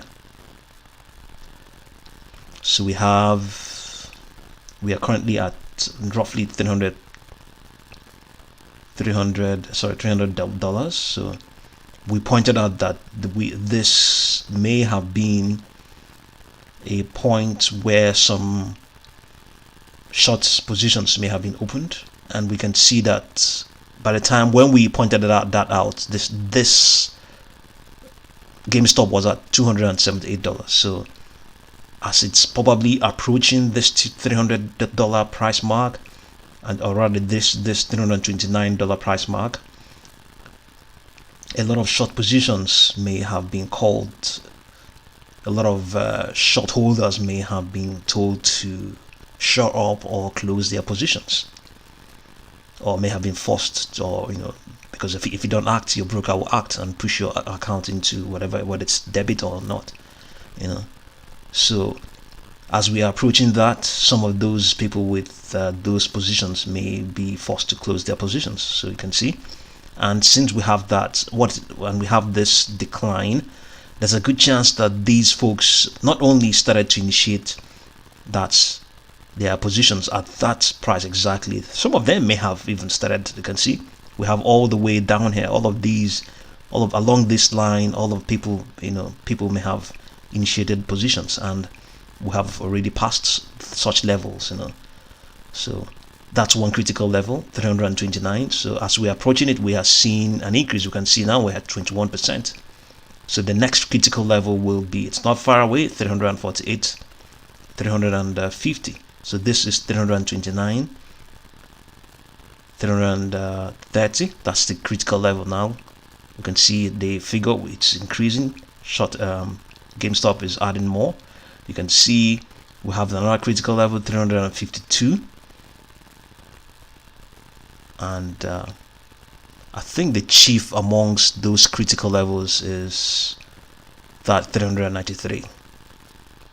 That's the chief of them all. You can see this very steep decline, very steep pullback all the way down to 133. There's a good chance that many of them are lying around there, but evidently they are those short interests were opened around this level, sort of level. Because we have evidently seen the stock gain, as we approach those levels, So it doesn't mean, even though it's pulling back now, it may or may not corroborate what we're saying. What we're saying is not what we're deducing is not the absolute fact, but we are using the data to deduce, or point out that this may be what's happening. So if the stock has advanced, it does not mean that it won't even retrace any further, so, and it doesn't mean that it is only short interests that we're involved in these sort of pullbacks, and this as well. So we can see this is also another level, but we have passed that now. So some of these levels may have contributed to where we are right now. So this is also a critical level that was achieved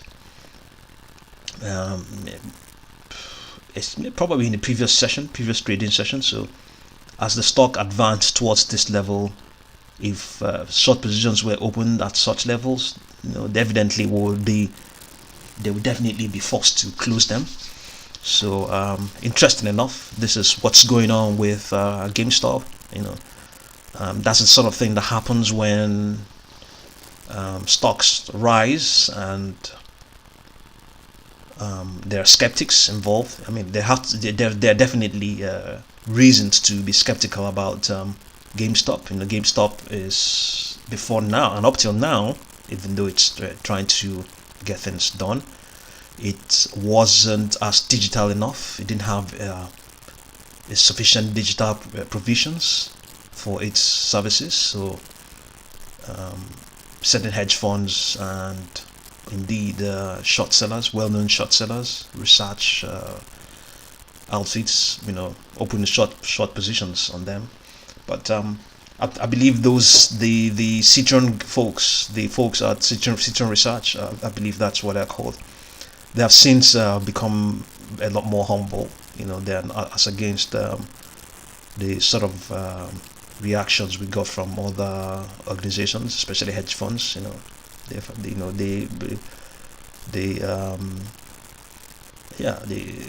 not that arrogant about their stance. Even though they can make a logical case and convince you that GameStop is not it's not that, or this is but I believe they came about much more, went about the whole losses they took, or the compulsion to close their positions humbly.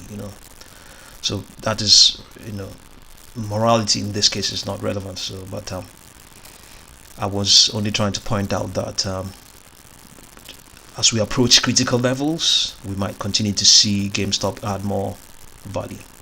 So this is the 329 level.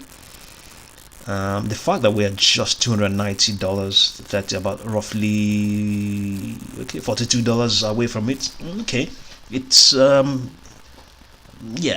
let's give it that. Nothing might it's just getting there, but whoever is in such positions, and he or she and their broker would definitely be on the lookout, you know. So the 200 and $330 level is a critical point. The 352 and the $397, you know, are critical levels, you know, to watch. And indeed, there could be other levels we don't exactly know, because the stock itself may have reached certain highs that are not recorded on this type of chart. So let's see if we can go back and see whether we can print something else with a different time frame. 30. So this is the 30 minutes. What we have is, you can see, yes, we have a different figure, 476. We have a different figure, so you can see that what I've pointed out there may not even be sufficient enough. So let's expand. You can see we have 470, you know. So that, we're still far away from that, but it is also definitely a critical level. You can see the sort of decline that's occurred all the way down to 133. So this occurred, this is between January 28th and sometime, okay, this is probably roughly over 2 trading sessions or something like that, or 1 trading session or something like that. So this is definitely a critical point we haven't even pointed out. So amongst the other ones we pointed out, it's definitely one of them. So we don't have all those ones we pointed out on this 30-minute chart, I believe. Okay, we have, yes, we have something close to that, 351. So we don't have the other ones. We have the 327. So yeah, you know, I mean, depending on the type of time frame you are working with, you will see critical points. That's what I have to, you know, add to what I've been saying. So, I mean, this is on the assumption that, on the theory that it is short squeeze that is behind the rally we are looking at right now on GameStop. You know, this is not as much as what we are even looking at in the case of KOSS Corporation. So let's see if we can go in there and see whether there are critical levels there, and see what we can make out of them. KOSS.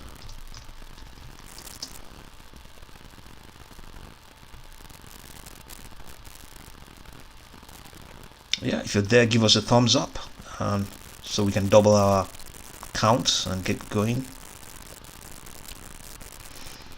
So KOSS is up 55%, and we see that short interest is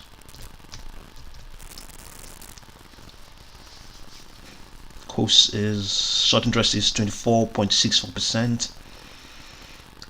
is, yeah, 20, and increased by 107%. Fascinating. Let's see. So okay, there's a good chance that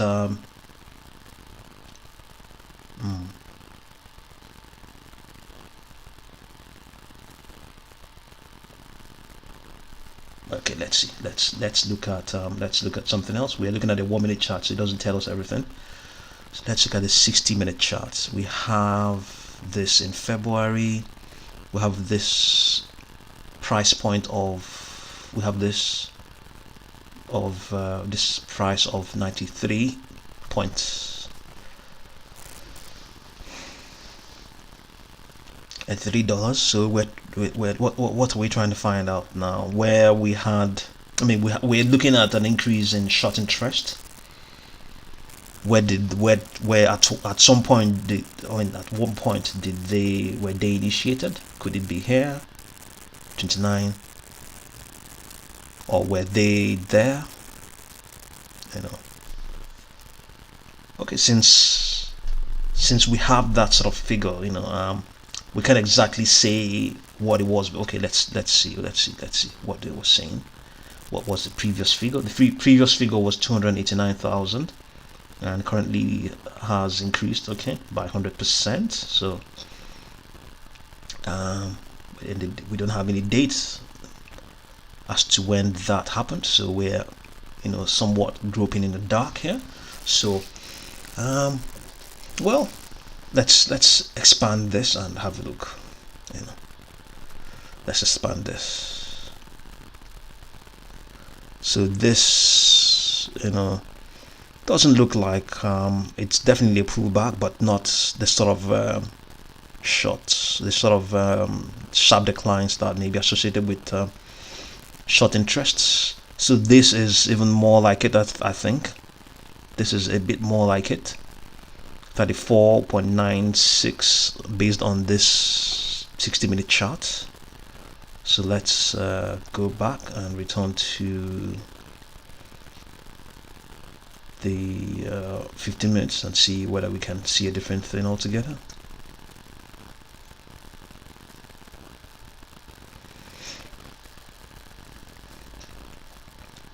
So this is 15 minutes in sometime in February. That was when it reached this high. So could that be when all those positions were opened, all those short interests were opened on KOSS? So let's see. This is a progressive decline from, this is 32, 31. Okay, so something interesting as well. You can see that we have a critical level that the stock is not far away from, 31.91. I mean, it's not a conclusive science, but if you're seeing that this stock is running up this sort of gain, there's a good chance that part of what is going on is associated with short interest. And also we know that the stock had previous highs, so I mean, yeah, I mean, and also we know the history of what's going on with the stock. People are there's a shorts battle, shorts covering and shorts squeezing battle going on. So I think it's, amongst other things, not quite logical to look at such levels as levels where short interests may have been open. And also, as we are approaching those levels, we're only about roughly $3 away. It will be, you know, if you initiated positions at such levels, you'll be getting warnings and calls by now, you know. And you know, we can also see as well, we can see here there's a critical level here. We can see this level at 2190, you know, 2177. So, and we can also see a pullback that looks very much like a, you know, it's a pullback that has a good slope, a steep slope. You know, it will be there's a good chance that amongst this will be short actions. And since we have passed that section, there's a good chance that those who opened initiated positions towards here or around there may have since closed in and, you know, forced the stock to rally as it has done so far. And then as we have already surpassed that, now we're not far away from this critical level as well. So the people who hold such short positions on KOSS will definitely be awake and alert as we speak now, you know. So I believe, you know, so it's not as, you know, as evident as that of GameStop, because GameStop has had some rally, you know, consistent extensions for some sessions now, but not as much. KOSS hasn't had as much. So in the coming sessions we will see how the short interests on KOSS would have changed. We'll see whether this will still remain at 100% increase or if it has decreased or not. Yeah, time shall tell. Yeah, so yeah, if you're there, give us a thumbs up and subscribe, like, and share. We're trying to find out, we're trying to deduce what may be behind the rally we are seeing on GameStop and KOSS.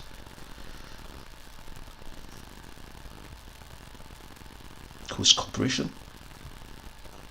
So if you select a different minute time chart, this is 10 minutes now, you might see a different figure altogether. You can see we have okay, 32, that's, we have that. So, and this was in March, so depending on what you select, you see peaks that are much closer.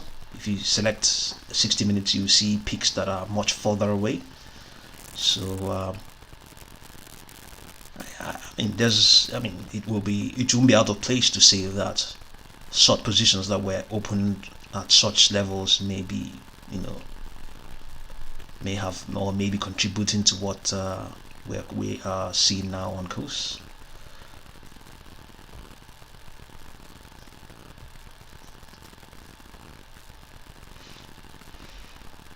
So GameStop is up 17.76%. It's declining now, retracing from all those 22% highs.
Okay, at some point GameStop was, I believe, up about 22%, but right now is up 17.78%.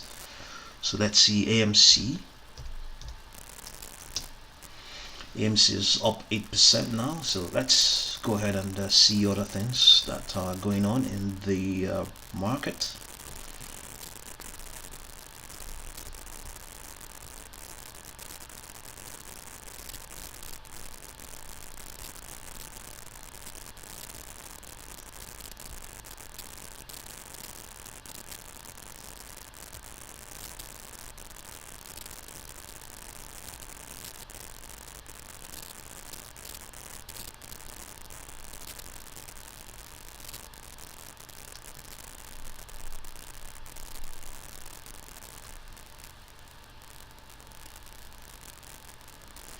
Okay, the S&P 500 is trading higher by 0.6% amid gains across all 11 of its sectors. The cyclical sectors have the leadership edge right now, namely the energy up 1.3%, financials 1.2%, materials 1.2%, and consumer discretionary up 1.2%. To be fair, the outperformance of the consumer discretionary sector is in part due to Tesla, okay, up 30.5%, which is building on yesterday's 20% gain. The area to watch in the 30,900 level for the S&P 500, since it's acted as a strong resistance this month. The benchmark index is currently trading 3 points below the key level above after trading. We don't have the rest of the news.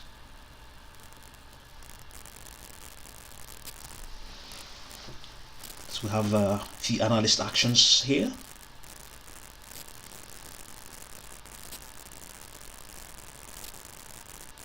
Okay, Barclays adjusts price target on Dick's Sporting Goods to $86 from $80. Maintains what, we don't know. Okay, let's have a look at Dick Sporting Goods.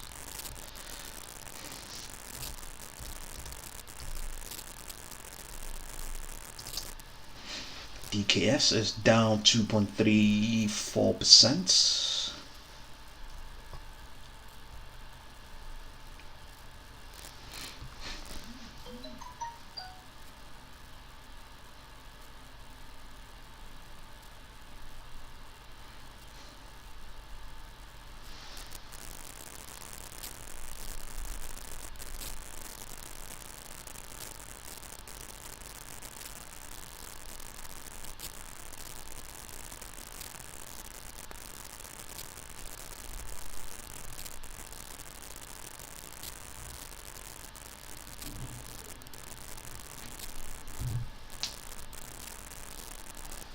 Campbell warns of challenging quarter as winter storm disrupts production.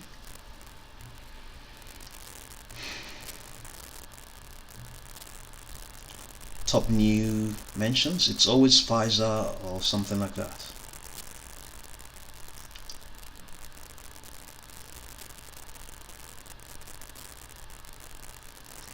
So the most actives at the moment is NVTA Bioscience, Sundial Growers, General Electric, Centerix, AMC, Exila Technologies, Palantir, Naked Brands, Apple, Expedia, Express Inc. Okay, let's have a look at ENVB. ENVB. Well, Ameri Holdings, is that what it says there? Generic and Veric Bioscience.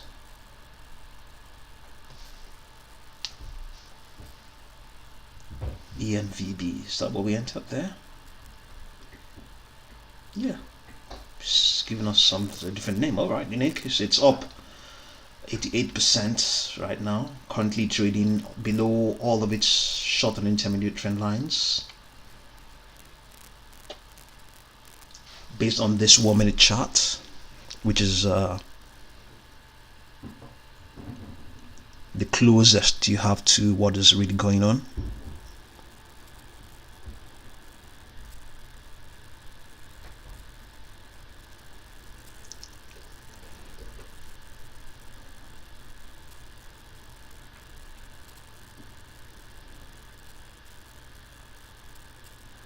Sundial Growers,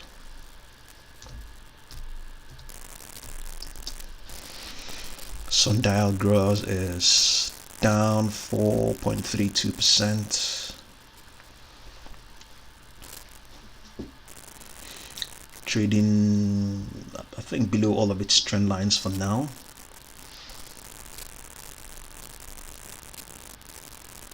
General Electric is, let's see, down 6.29%.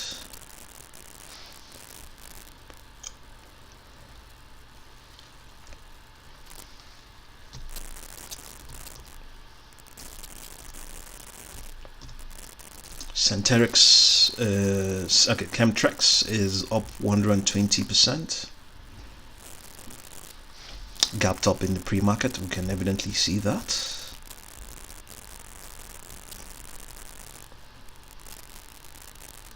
I've seen AMC, that's got Exela Technologies.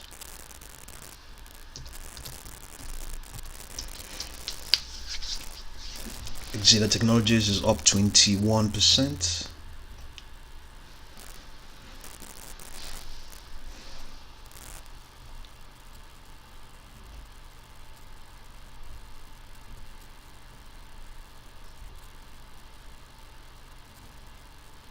Express Inc.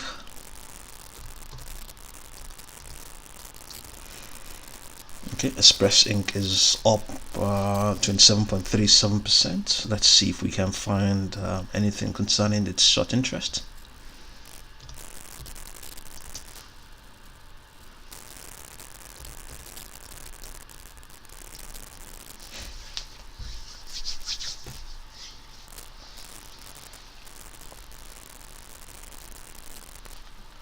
Okay, short interest decreased by 23%.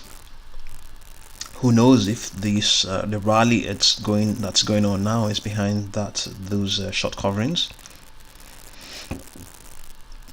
So let's look at the 60-minute chart.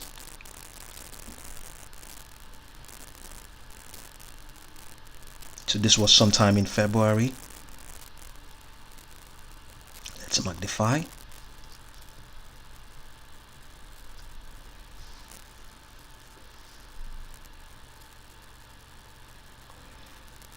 Okay, it doesn't look like a big shot.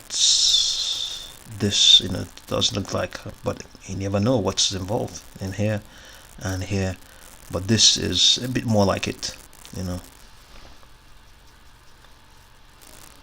So we have this pullback. So if these were mostly short interests, or a good chunk of them, then as we approach this for okay, we're not there yet. We're not as it concerns this. We're not at we're not there yet. So I think we have to go back in time and see whether there were other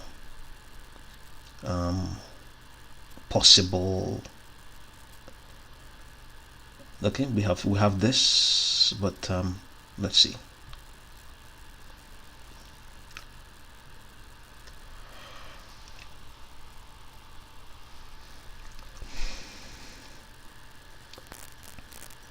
So this is 350.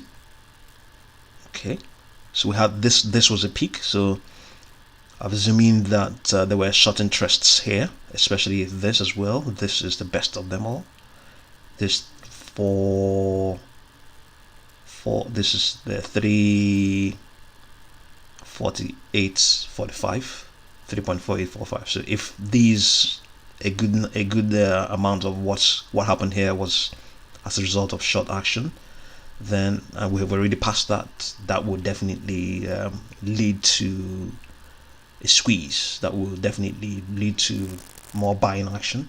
So we don't exactly know for sure whether that is the case, but I think we are allowed to make such deductions. So, but these ones are much further away. So as it progresses further, we okay, since it has passed that stage now, okay, what do we have here? Okay, let's magnify and see also what's going on here.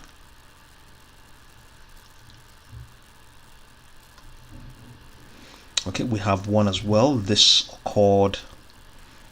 This was not far away, not long ago. This was on the 8th of March. We have $30.981, or rather, yeah. So we don't exactly know if that is the case. It's too close by.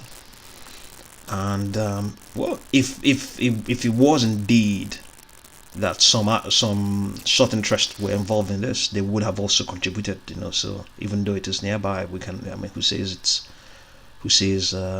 it can possibly be part of it? Yeah. I mean, this is even much more credible because it's a lot more recent, and it's also at a price point that is below what it is trading at right now. So yeah, let's go back and see.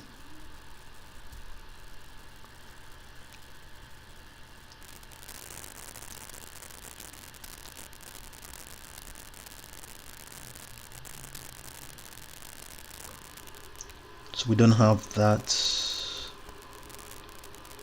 occurred on the 9th.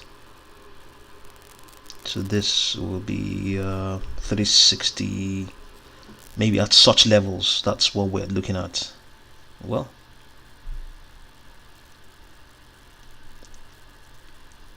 what is certain is that it has this sort of short interest.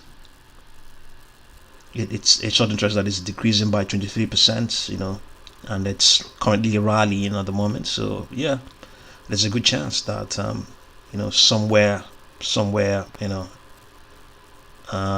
we can rule out all of these points as having contributed, you know. So indeed, it may not be short covering, it may just be, you know, new entrants or fresh entrants or fresh positions that are not short covering positions or short covering actions that you know, it may just be long positions that are going on right now to probably lead to yet more shots squeezing. Yeah, so if you're there, give us a thumbs up.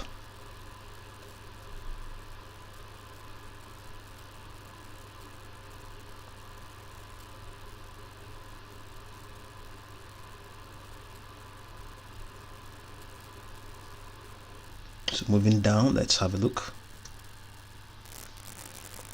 There isn't more to look at here, so we'll go on and look at other things. If we refresh this, the news might become different.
Citigroup adjusts GPENG's price target to $50 from 57.71.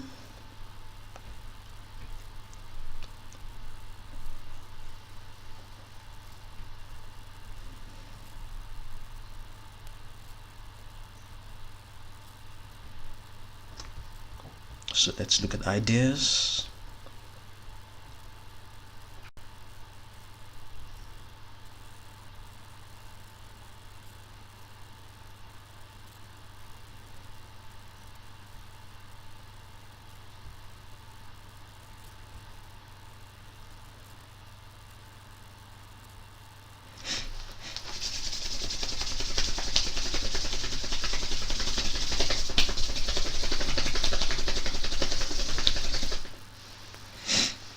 Okay, specific screens. Schwab A ratings, 285 marches. Top analyst ratings, 13 marches.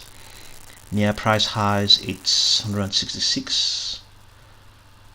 Growth a reasonable price 6, near price lows 8, large cap value 6, small and mid cap value 21, dividend growth 118, dividend suitability 6, dividend yield and momentum 23, small cap and mid cap value.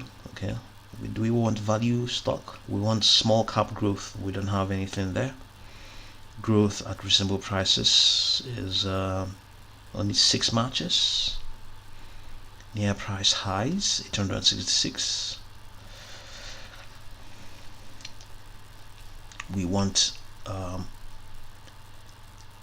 high growth small caps. So it says here strategy screener, strategy 1, which stocks are performing better or worse than their sectors.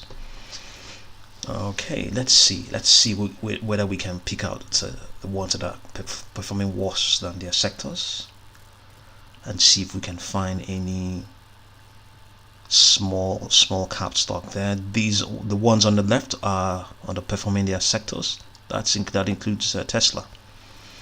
It's underperforming its sector. That's what they're saying there.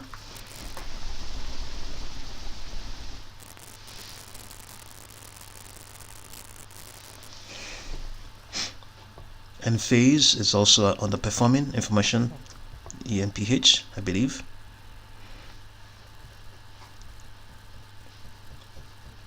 And phase, okay. It's they classified it in information technology.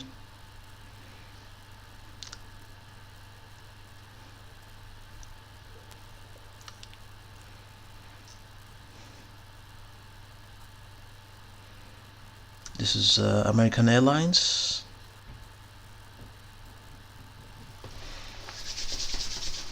It's under industrials, okay. Currently outperforming its sector.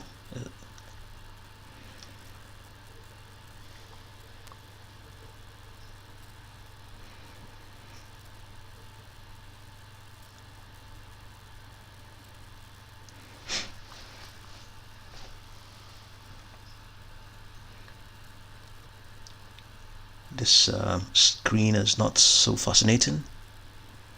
Let's return and look at them broadly.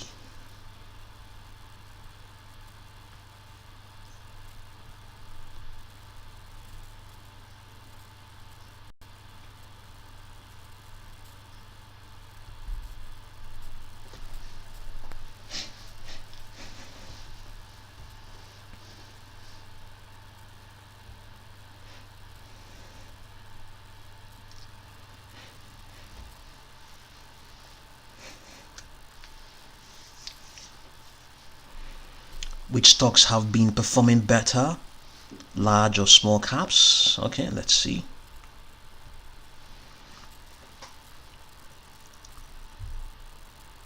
Performance over the last year.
So which stocks have been on up and down streak? Okay, that should hopefully give us something interesting.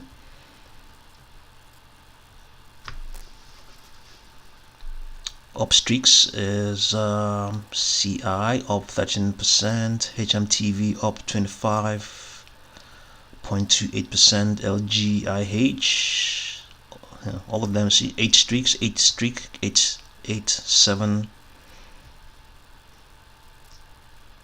7 again. This is CALM.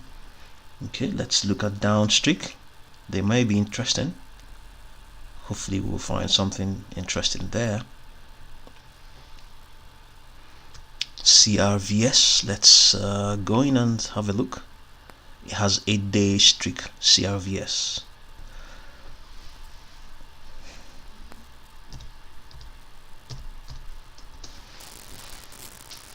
Okay, KOSS Pharmaceuticals, interesting. You can see, oh, it's so okay, it's, well, still a penny stock, trading at $3.12.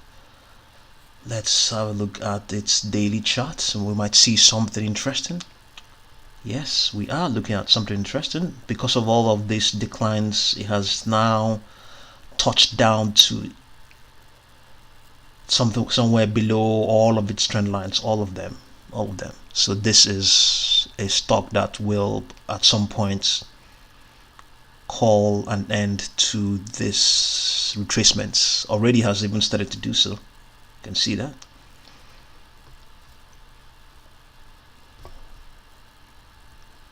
CRVS. So the next one is IGT.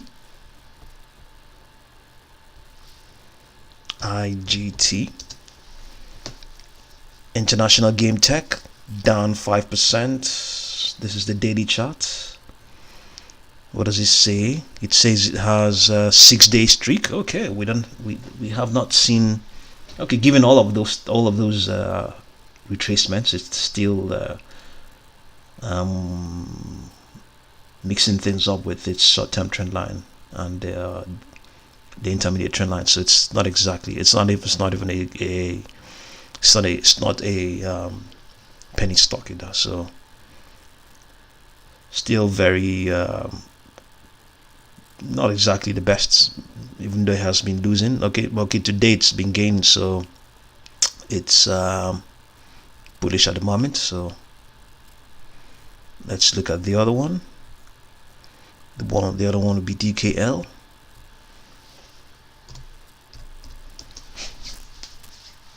Delect Logistics is okay, just trading below all of its short-term trend lines and intermediate trend line. So no, okay, just okay. What we've seen better, yeah, quite okay as well. Quite okay. It's up 1.33%, but it's not a penny stock. SCR, next one. Score Media Gaming. Okay, it's also slightly below all of its short and intermediate trend lines as well. Not a penny stock. Indeed, must be small cap. So next one is GLMD.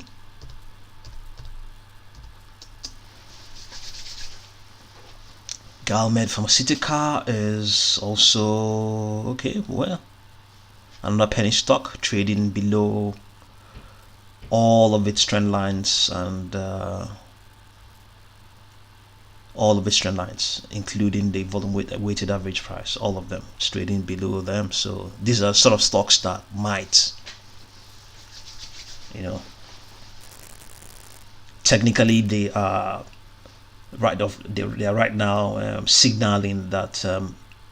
Signaling negative, but rather bearish signals. But it's also when these signals are sounding that you should be getting ready to get in. If all the all the fundamentals are right and you are satisfied with the due diligence you have done. So the other one was IGT, I believe. Let's see. That was a penny stock. And it was IGT. It was let's CRVS. Let's see. CRVS. Yeah, it's CRVS. KOSS Pharmaceutical. So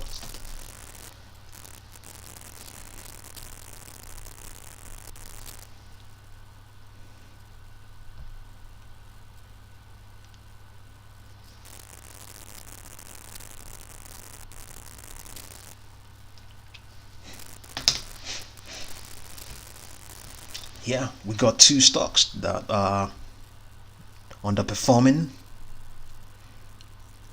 gradually setting up buying opportunities.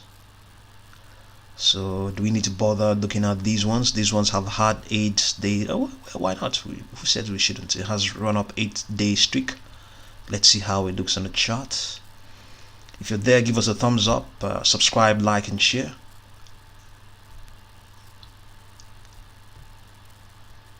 So that one will be CI. Signet Corp is up 0.33 at the moment. Let's see what it looks like on the 1-minute chart. Okay, for today it's just been moving sideways. So let's look at try and see what they're talking about when they mean 8-day streak. Oh, okay, look at that. Yes, this is a 30-minute chart, 30-minute type. So it's been up and up and up, but currently trading based on this type, 30-minute type, it's currently now below its short-term trend lines, only up 0.32, but you can see it's trading at triple digits as the price of 237.37%. So the next one is HMTV.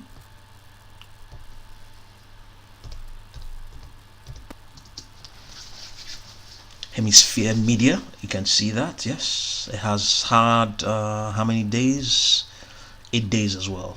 Yeah, this probably makes sense. And the other one is LGIH.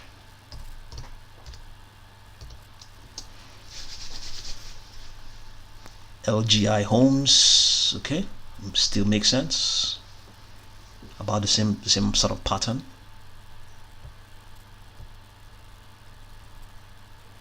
Next one is TGLS. So this one is 7 days, not 8 days. TGL.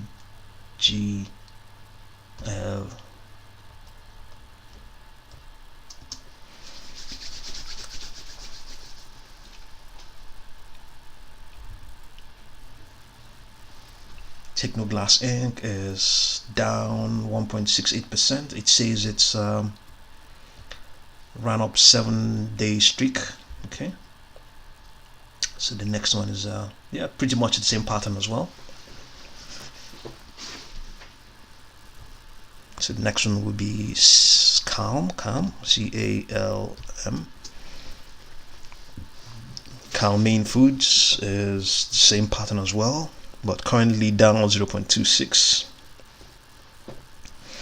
Yeah, all of those have been validated.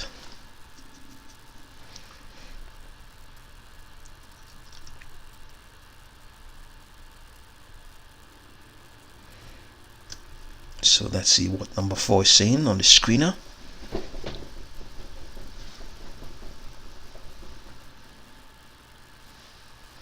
Which stocks have been up or down on a higher than normal percentage of the market's total volume?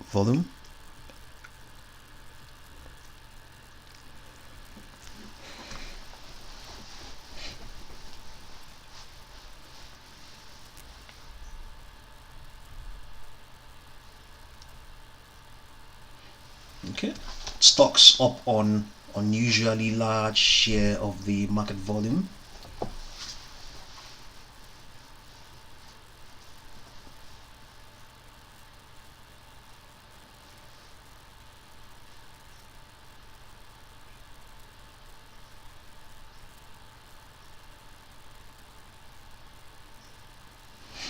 Okay, so normal share of market volume for BEN is 0.15. For Tesla it's 1.58, but at some point it had 3.23. For KEY it's 0.33. So they're all roughly 2%, 2 times. Yeah.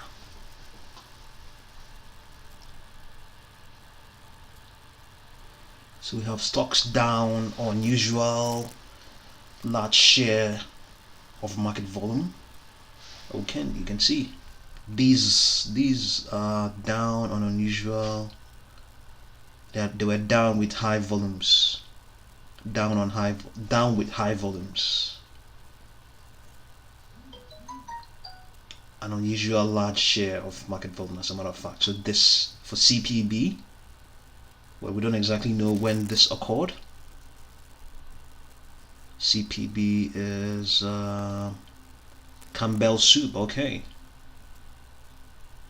Campbell soup. It says it is okay. Normal share of market volume is 0.09%, and it had 0.36. They have GE. Normal share is 3.57%. That one day market volume was 13.43.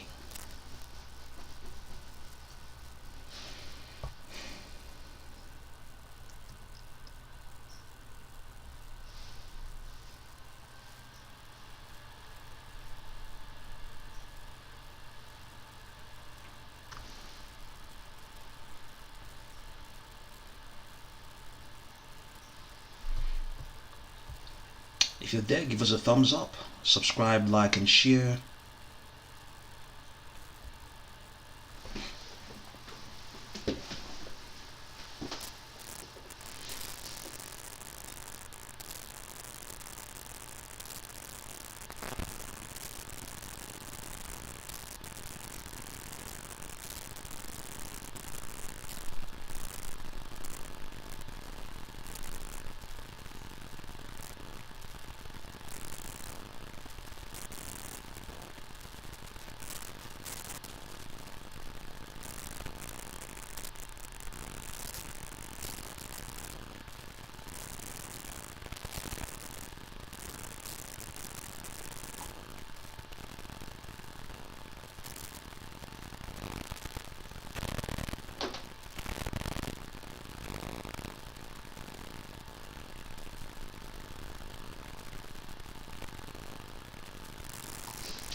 Okay, interesting insight we have there.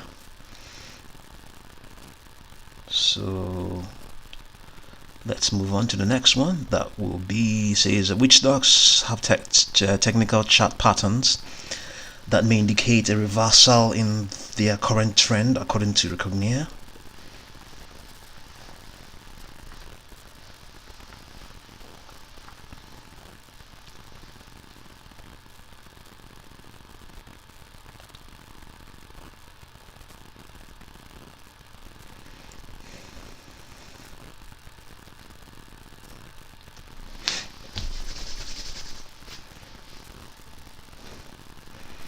Okay, so the following stocks have high potential to reverse their current trends based on research provided by Recognier.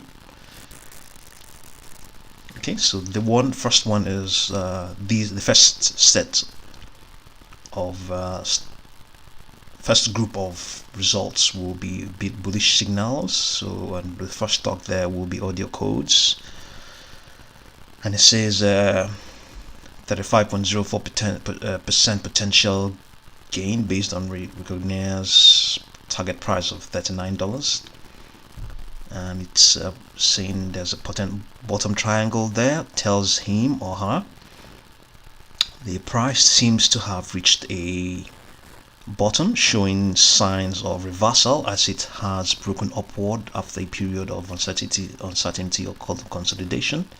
This was as at the 9th of March, so not currently what's going on here now. So the bottom triangle shows two converging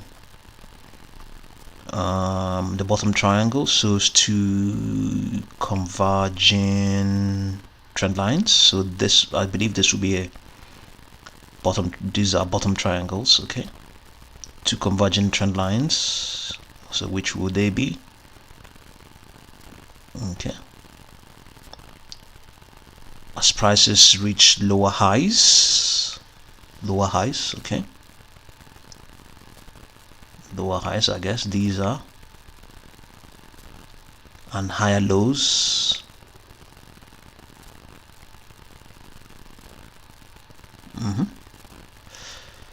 Volume diminishes. Okay, volume has been diminishing here, I think. Okay, this is as prices reach lower highs, yes, and higher lows. Okay, these are the sort of things that were occurring there. Volume diminishes as the volume diminishes, and volume was also diminishing here. You can see that as the price swings back and forth between an increasing narrow range, okay, reflecting uncertainty in the market direction. Then, well before the triangle reaches its apex, the price breaks above the upper trend line with a noticeable increase in volume.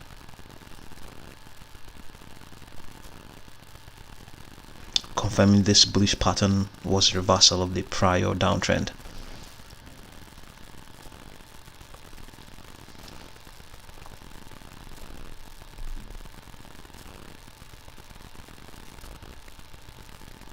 Okay, this may be where that occurred. Okay, let's see if we can work that out. So we have this will be sometime in January.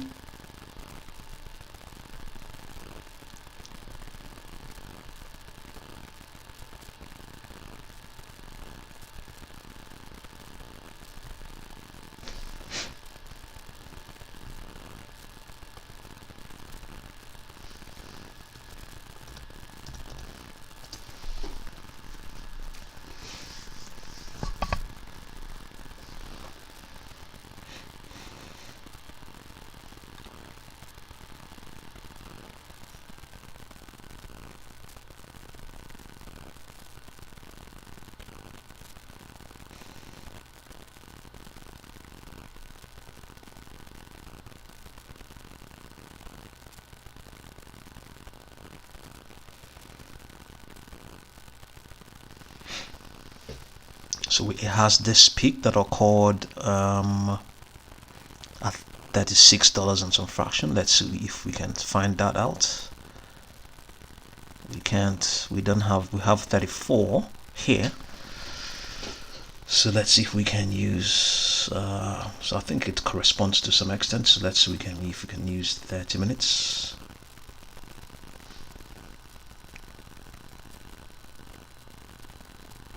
We are not getting that. Okay, I think that 60 minutes is the best. Yeah, to some extent it represents that. So this bottom leg is sometime in January. Yes, sometime in January.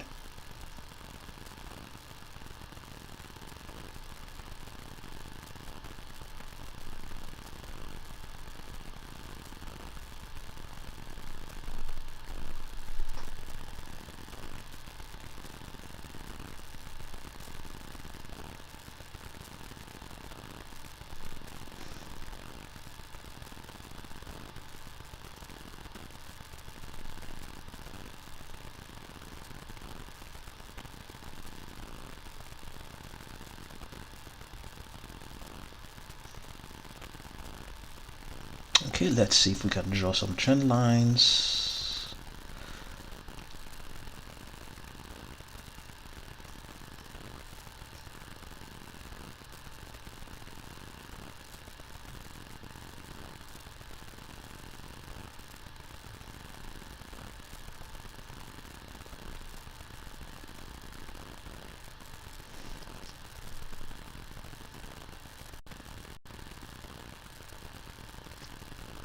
We have one there. We're trying to replicate what they have here. We draw another trend line coming down all the way down to sometime in early March, I think.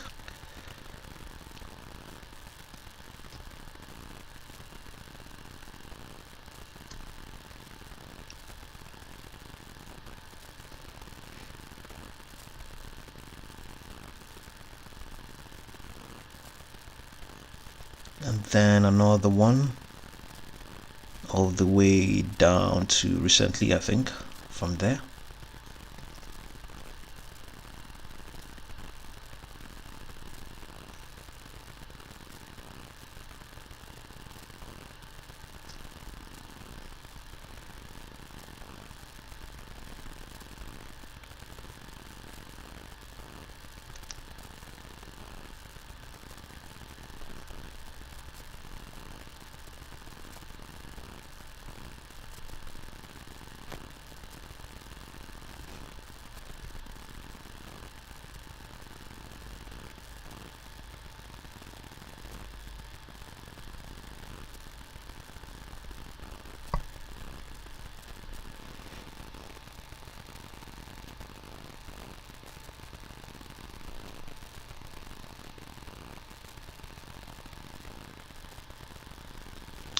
I think we can pick this. Let it meet here.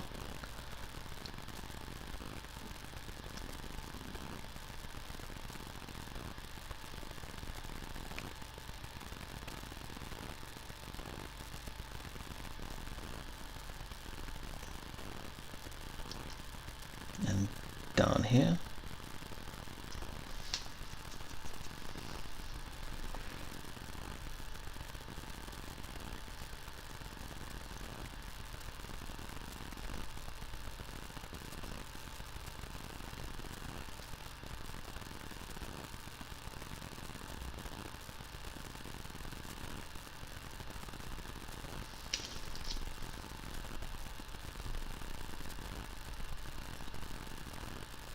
Pick from here and here. And then from here, well, that's what it's saying. We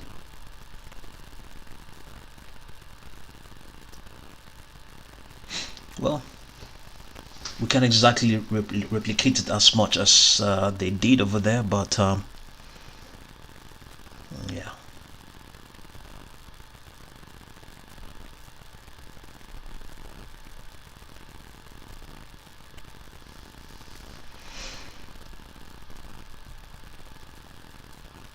So our audio codes is one of such stocks that are exhibiting British signals. So I think the conclusion is that then when the triangles reach apex, when triangles reach their apex,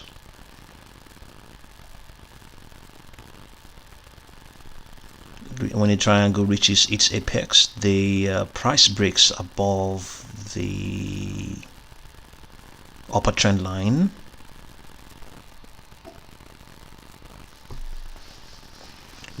with a noticeable increase in volume, confirming this bullish pattern as a reversal of the prior downtrend. Okay, the chart is not exactly very clear for us to make out and validate anything as such.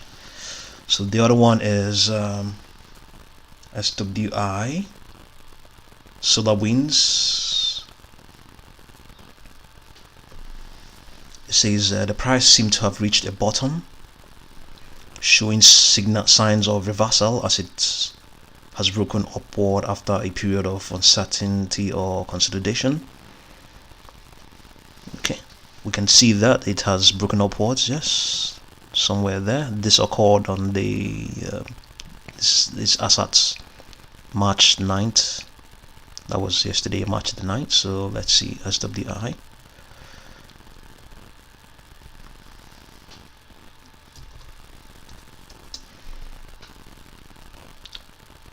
Let's use a type that is much closer to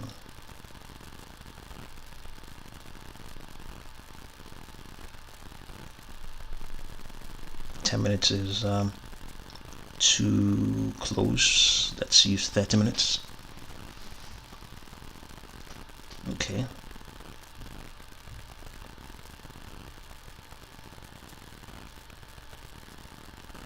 We have here 1, 2, 3, 4. Let's see. 1, 2, 3, 4. So where does this 4 start? All of this was before in February, mid-February, is that? Yeah, I think so. Okay. 1, 2, 3, 4, 5. Okay, 5. Okay, that's 1, 2, 3, 4. So this is from sometime before February. All right, just yeah, I think so. Yeah, we're right. 1, 2, 3. Okay, no. 1, 2, 3, 4. 1, 2, 3, 4. So this will be, if you are counting on this, then this will be in the middle, just close to the middle of February. Is that the case? No. This peak here was before February, I believe. Yes, the longest of them all. 1, 2, 3, 4. Okay, well. Okay, let's use a daily type and see what's gonna show us. No, not the best. I think that 30 minutes may have been the best.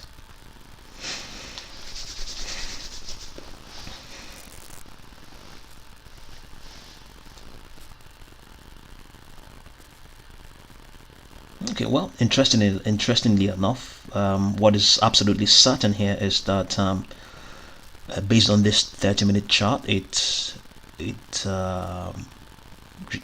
retraced down to this low where it had it was it was at no man's land there. There were no trend lines there, none of the trend lines, the 20-day, none of them 50-day, all of them they were all absent from there.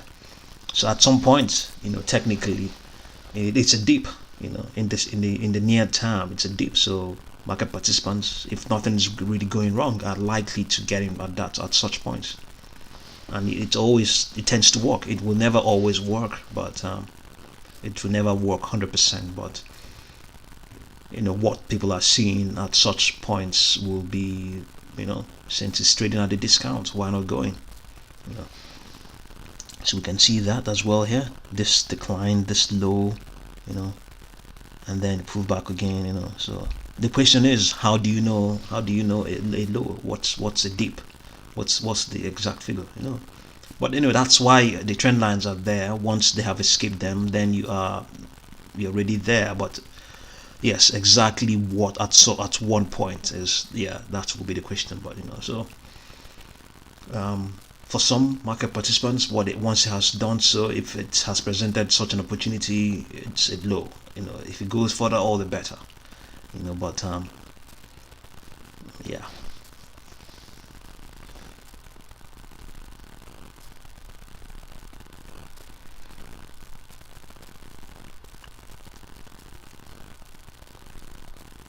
So if you're there, give us a thumbs up.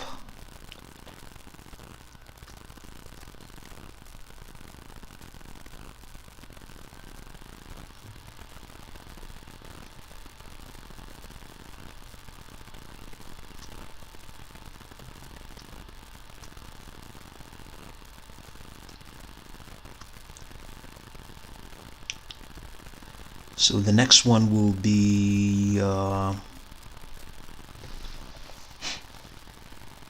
LNDC Land Debt Corp.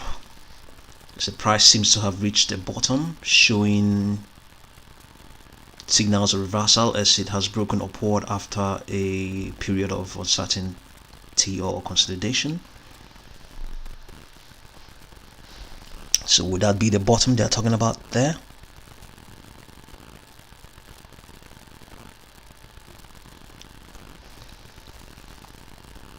Okay, and it seems it's at it's saying that bottom was at March 9th. So let's get LNDC.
So as of Tuesday, March 9th, so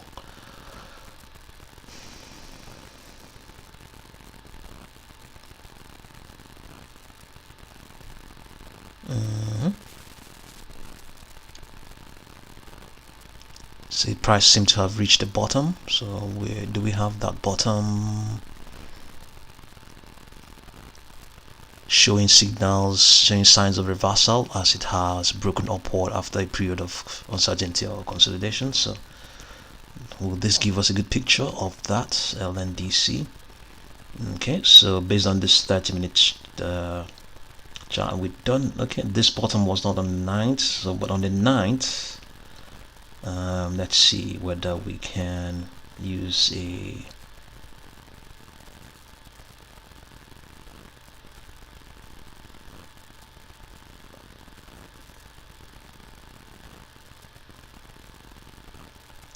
a 10-minute type. This is awkward. Okay, so here we don't have any bottom unless this is where it opened. Okay, and it says after a period of uncertainty or consolidation. Yes, I think so. Maybe we can just say that uncertainty began from the 8th, and it bottom what was called at some point.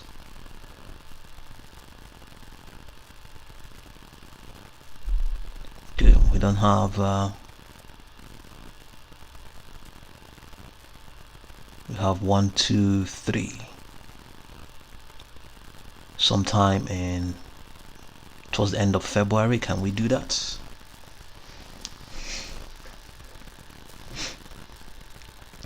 Okay, let's see if we can use the 30 minutes.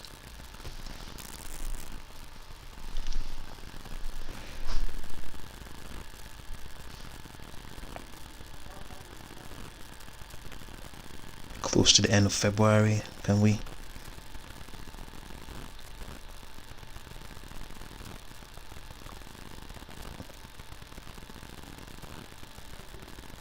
Okay, we can. Okay, I think.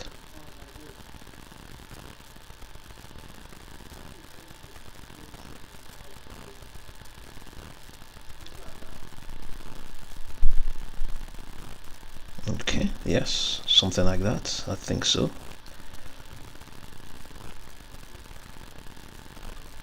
So we have 1, 2, 3, 4, 5.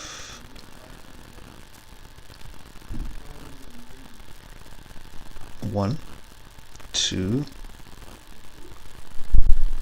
Let's see. After that 2 we had a consolidation. Is that the case? Still had a spike. 1, 2. Let's see how that 2 straddled. Yeah, just ahead of the 2 there was this.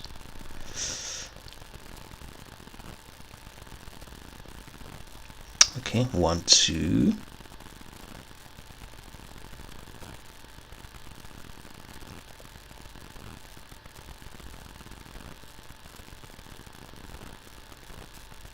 And then 3.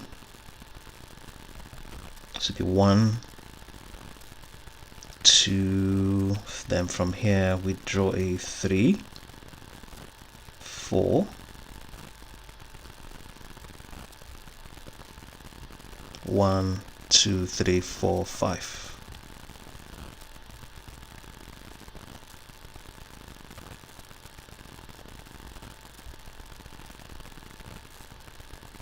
One, 2, 3, 4, 5.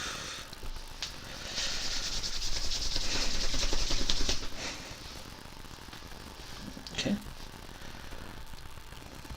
and that was called a bottom triangle as well. So you draw, that is drawing a baseline from what, sometime towards the end of February all the way down to, that is, let's say March, 9th of March. So draw a baseline from here to here. Well, interesting. And then DC. So the next one will be MGE Energy Inc.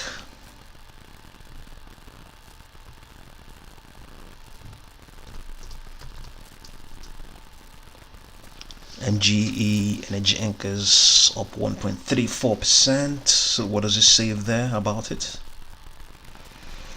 The price seems to have reached a bottom after falling to break through a support level and ultimately rising higher in a sign of reversal to a new uptrend.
as you can see, let's put it in here and see it's losing some steam. Something's going wrong.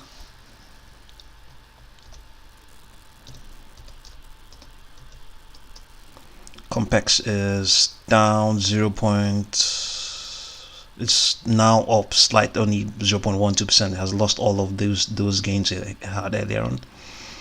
Something must be going wrong in the markets. So let's find out. Let's find out. Let's find out. Let's find out. Let's find out. Let's find out. Let's find out. Let's find out. Let's find out. Let's find out. Let's find out. What is tipping the market over?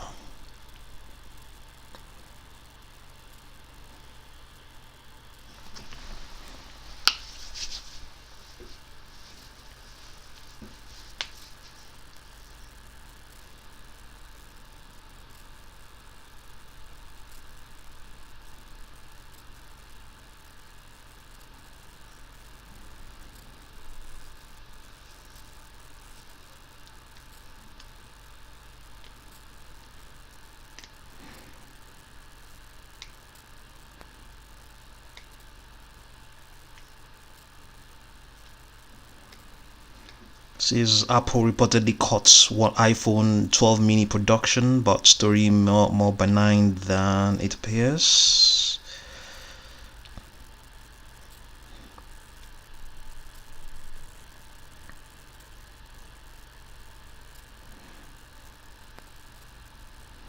As at first glance, Nikkei Asia's headline that Apple is cutting iPhone 12 mini production from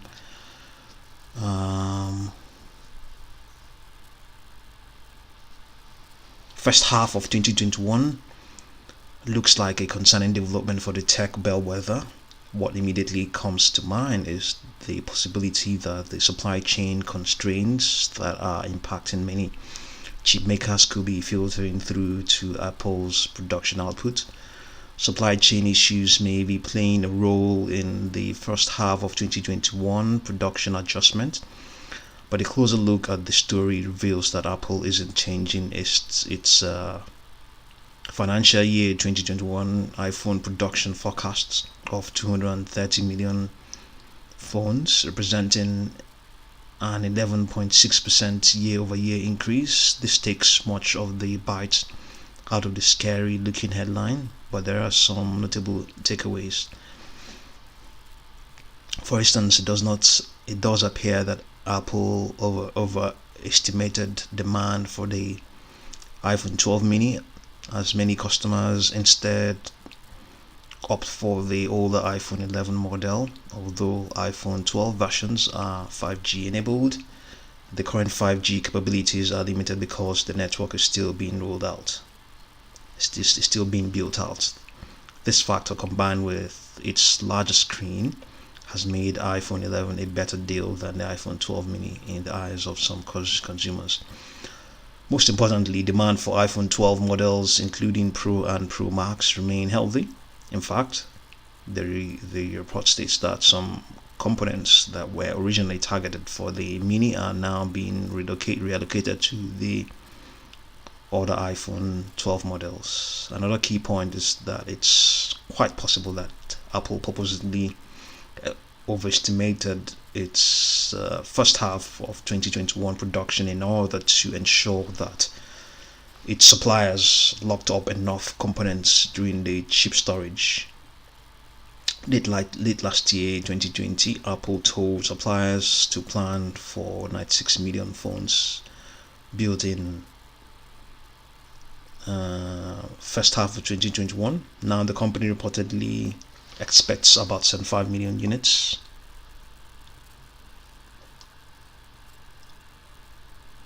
To be built in first half of 2021, which is slightly above the first half of 2020 levels. Clearly, Wedbush isn't concerned about the situation, as the research firm just added Apple to its best ideas list. Indeed, a steep drop-off in demand would have been a very surprising development coming off Apple's impressive Q1 report on January 27th. For the quarter, iPhone revenue jumped by 18% to $65.6 billion, comfortably surpassing the 59.9 billion estimate. Okay, we were trying to find out what's behind the decline we are seeing right now.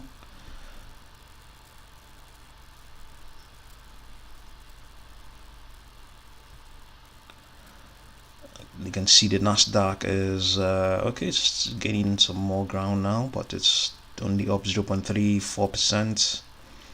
The SPX is up only 0.69.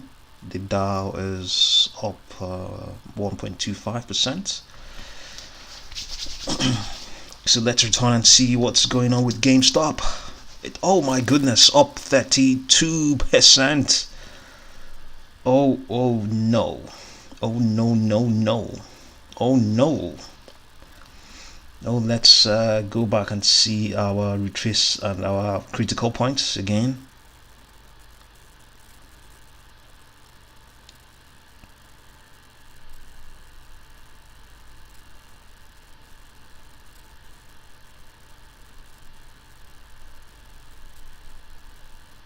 So yeah, it has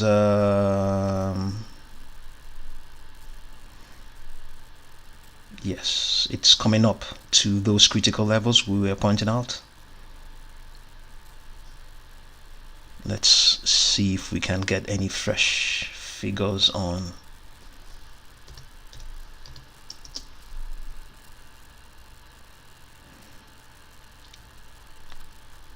They're not exactly that up to date.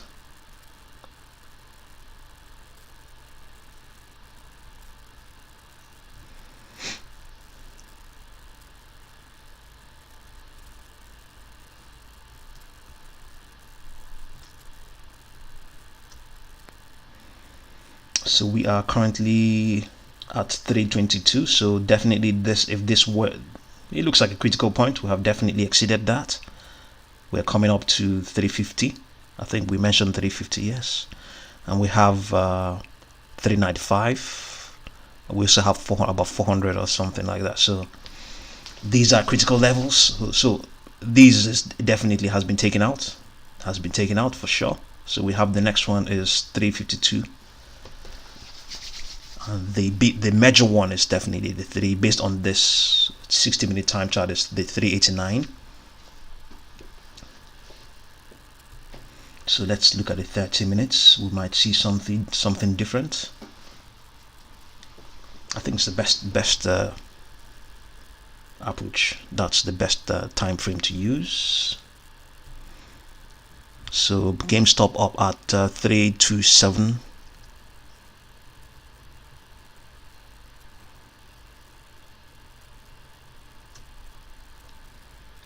So all of these. So I think the next critical level is now this 460. There might be other ones we can't see based on this time type of chart. So the biggest one based on this type of chart, 30 minutes, is the 467. So let's dive deeper and see whether we can see anything.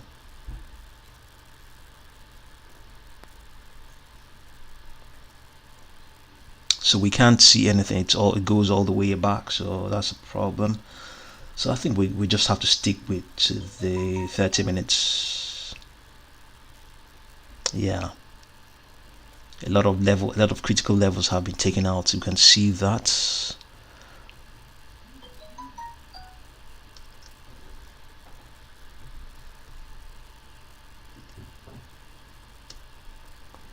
Yeah, that has been taken out.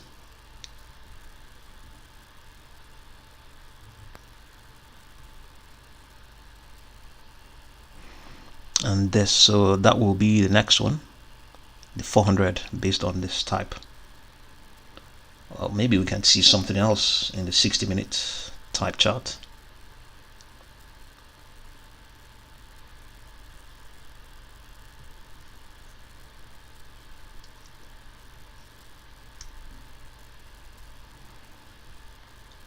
So the next one will be the next one to be challenged is based on this will be 300 and indeed they're all lined up here. It doesn't absolutely mean that it's from this point. So as we progress, as the stock progresses, you know, if there are any shorts here, they will be flushed out.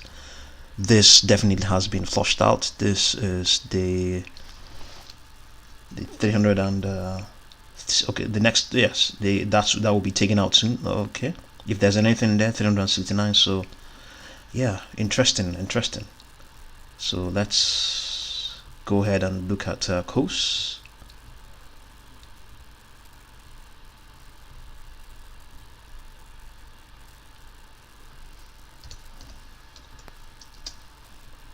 KOSS is up 105%.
KOSS is up 106%, 108% now.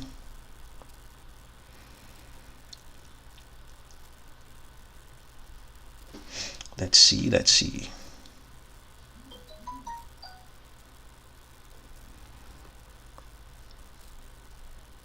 So if there were any short interest here, they would have been taken out. So the next set of levels will be at those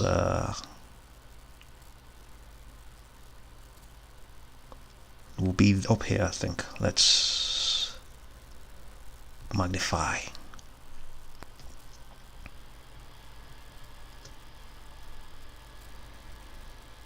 So the stock is at 37.40.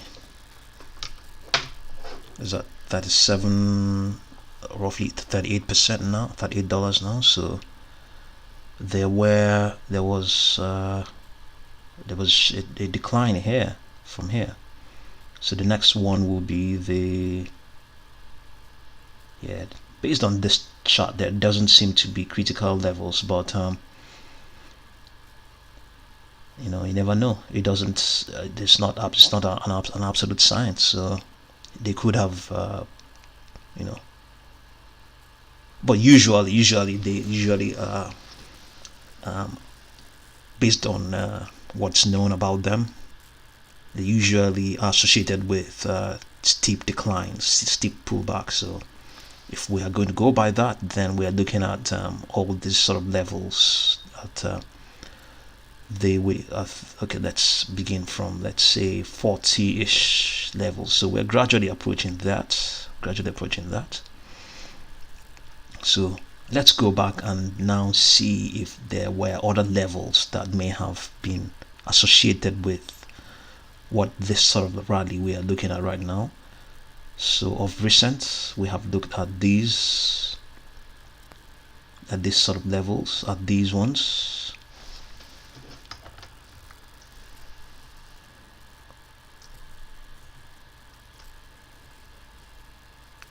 So this,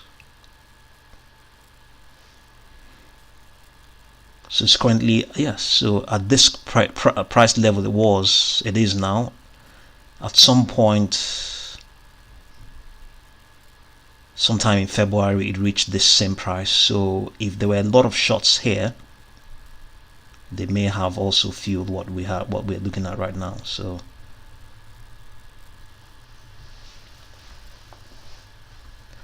if we, yes, you know, that's what we're looking at right now. These are the ones that may be fueling the current rally now, and then as we progress, then we'll be talking about the ones that occurred sometime in late February, the shots that were initiated then.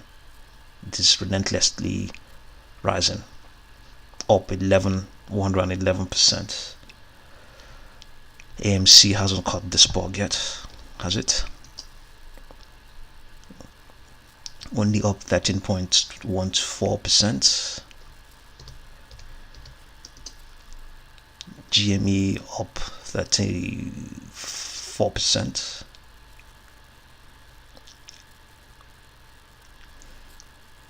So any short interests around here as well would have been taken out as well. So we are looking at 400, and so we're approaching those 350 figures and price levels, and you know, so and indeed anybody, any person with short interest might be getting some warnings as well.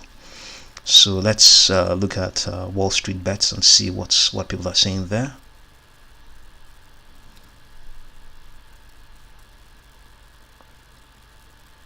Yeah, if you're there, give us a thumbs up and subscribe, like, and share. We're trying to see what's going on with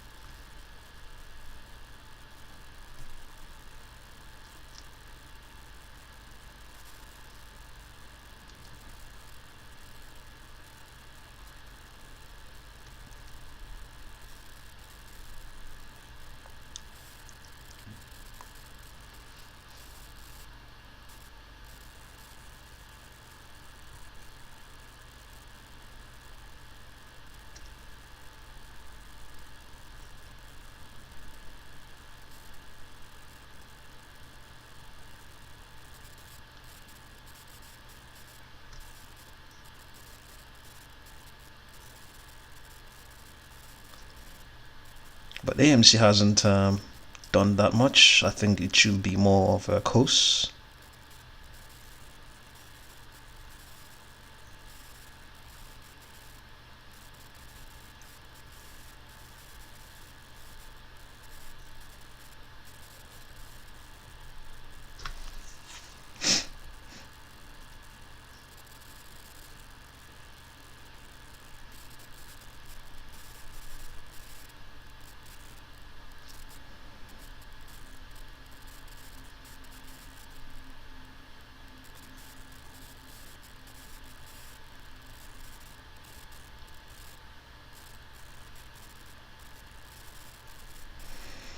$109 million borrowed shares. This will need to be covered by hedge funds themselves and not market makers, though option calls. Okay, that's another thing that may be fueling this rally as well. Options, 50 million option calls that ended in the money will need to be acquired by market makers.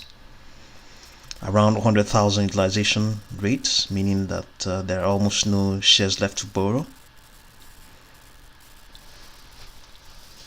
Short interest being paid by hedge funds on the shares they borrowed, as long as they do not cover. So let's see.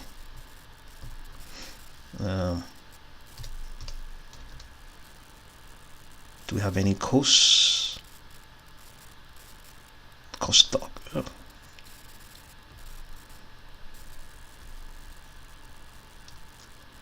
Not very many people are here.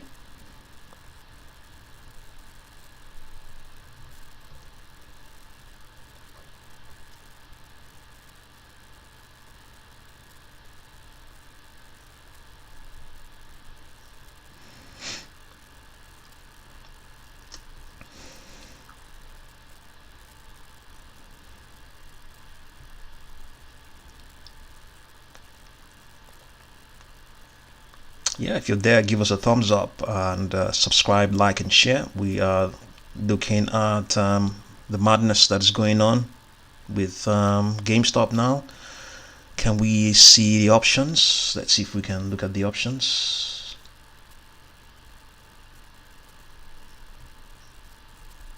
This is the 1 minute chart now. Option chart, yes.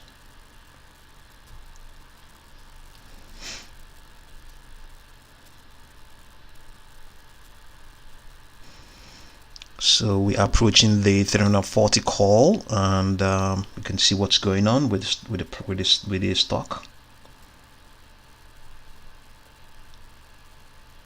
So it's at you can see it's rising. The price is increasing. There's a 340 call. So let's pick other ones. Let's go down much lower, much lower. Comfortable levels.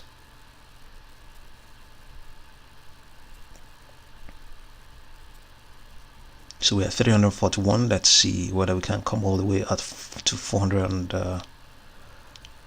let's look at 450.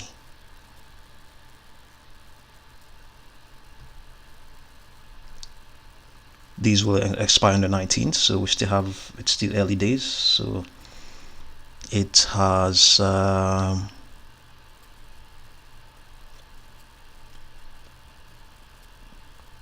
volume is about 30 million at the moment. So this is at $58. See how it's leaping and jumping. You can see that.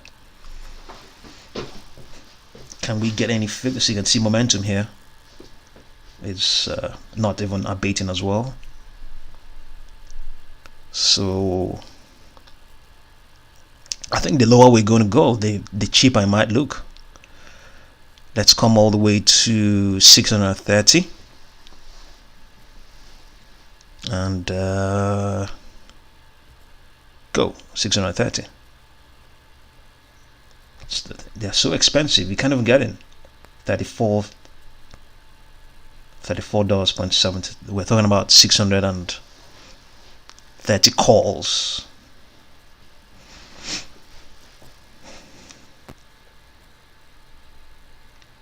These are options that will expire on the 19th. That will be next week, Friday.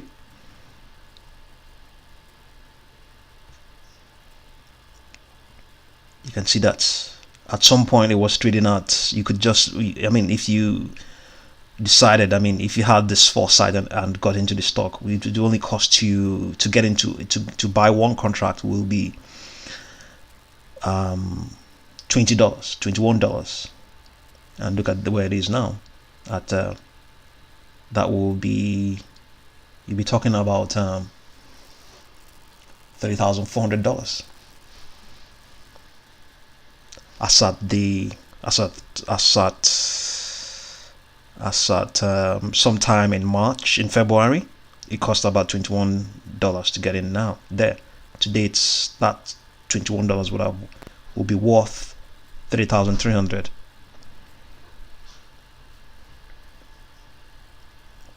Let's even go lower. Let's look at 800. 800. You can't even buy any of them. It's crazy. And not like you can't buy them, but I mean, they are now so expensive. You know, look at some point as well, it was at $24.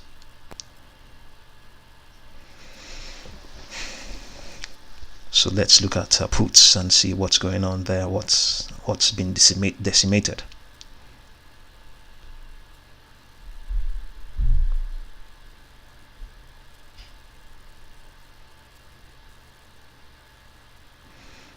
See how they have tipped over.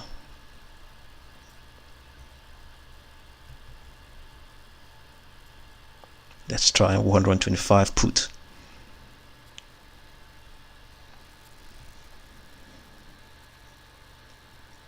Currently stands at $7. Can you imagine?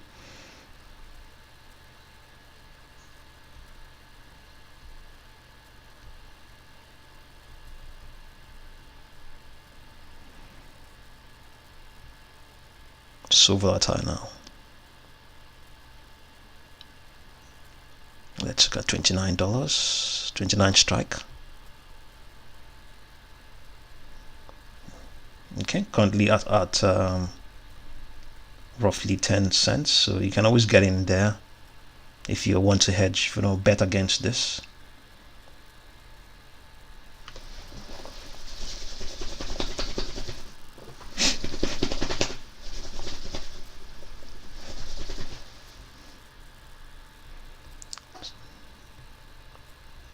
So let's look at KOSS.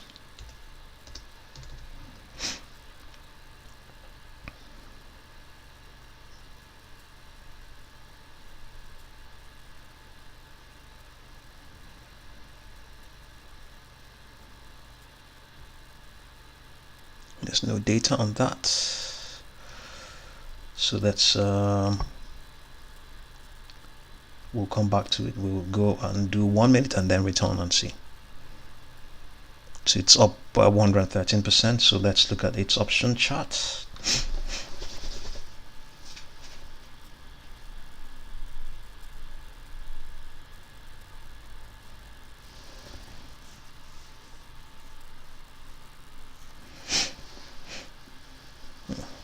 No options on KOSS. No options. No. Okay, we'll leave it and try and see if we can look at AMC.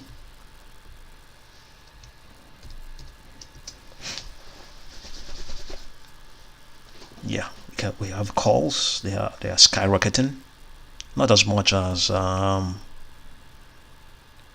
GameStop. So it's rising now. You might want to look at hedging against these.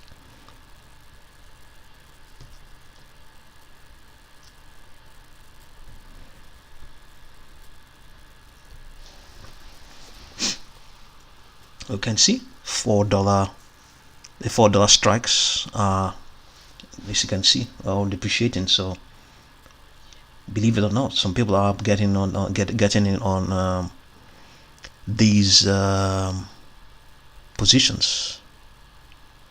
So for you to get into this, you just need, all you need is $4.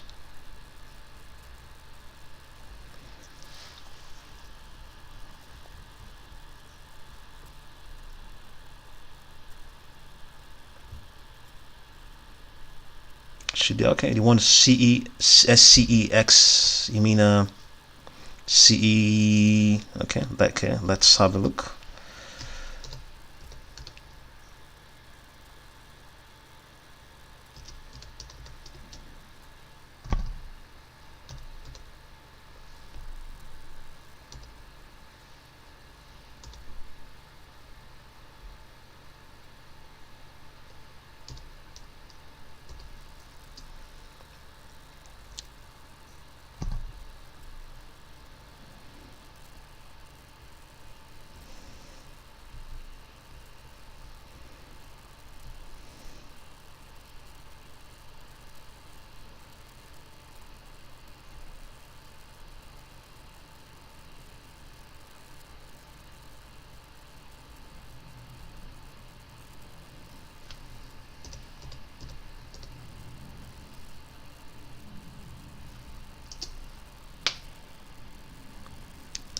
We don't have any, there's no symbol like that, CEXT. Did you get the symbol right?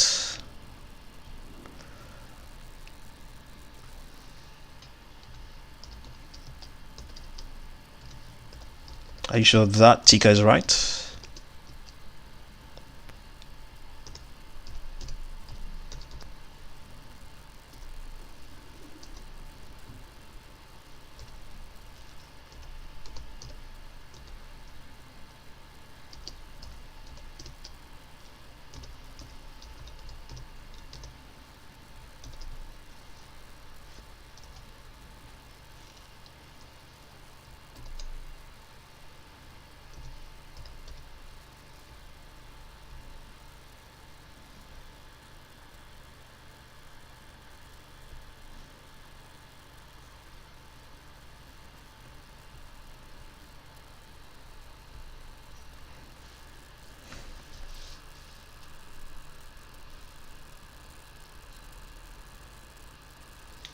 CE. Okay. I think you mean CETX.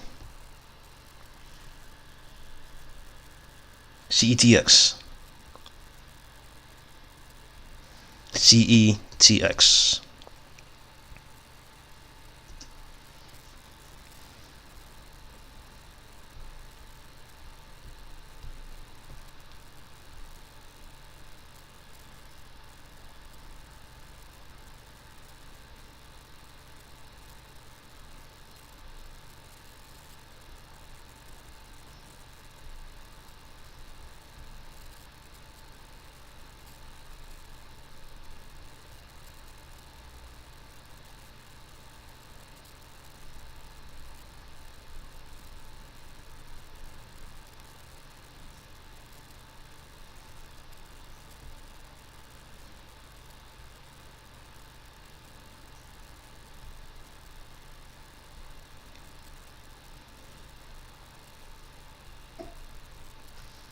CETX.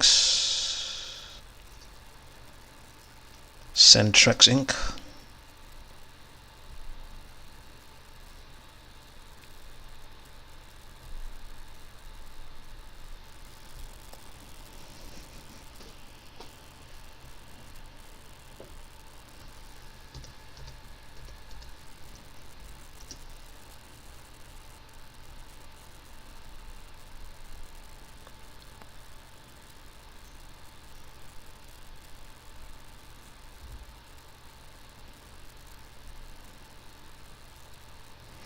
Okay, Centrex is up 61.6% so far, but well, do you want to sell? It's up to you. At one point did you get in?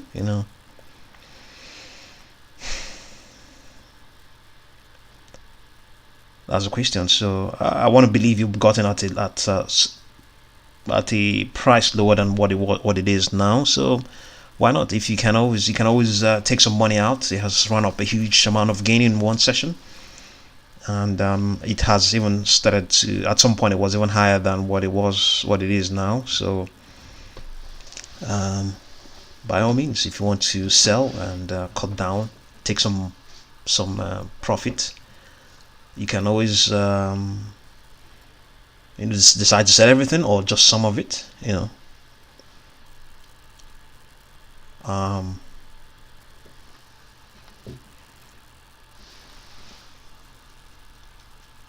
Okay, let's look at a daily chart and see what's going on. So on the daily chart, it has exceeded all of its trend lines, so it's very bullish at the moment. So yeah, very bullish.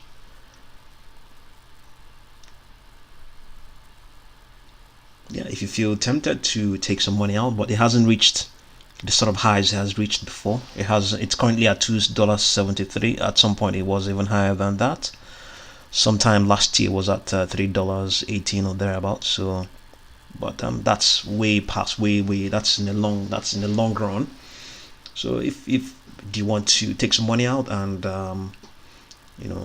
put it on the sidelines and see if it's going to retrace and present a buying opportunity? Because right now it's on the daily chart, it's not, but on the 1 minute chart it's just consolidating, trading in between the short and the intermediate trend lines just cooling off. So yeah, I can't tell exactly what you have to do, what you can do or not, so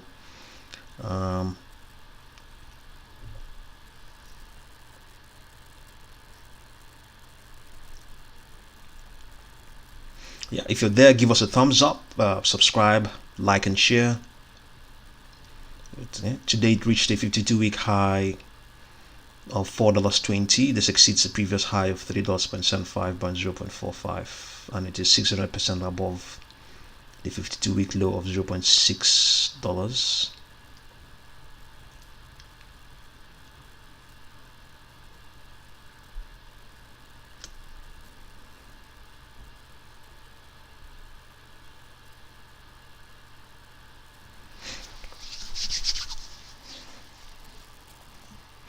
So earlier on we were watching GameStop.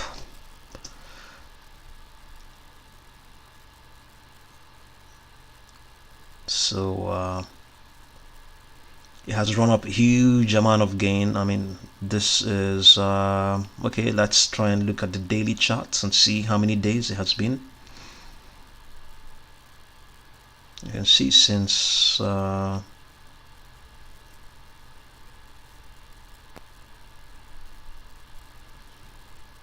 okay, it's not doing. Let's look at 60 minutes.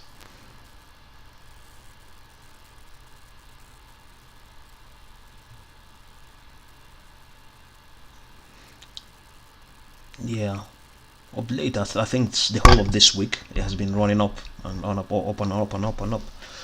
So yeah, if we, I mean, it's definitely not going to continue to run up all of these gains. So let's look at its option charts. You can see this is the 340 calls. At some point you could have gotten into this contract with only $44 if you only knew. But how would you have known? This was as at the 23rd of February. You could have gotten into this with only $44, and you'll be at 7,200 now. So this is the 19th of March contracts. Let's look at something in the distance. But of course, the further you go, the more expensive they will be, especially with this rally. So I think we'll try and look at the puts. Oh, trading halted. Yes, stock no more trading. You can see, stopped, halted.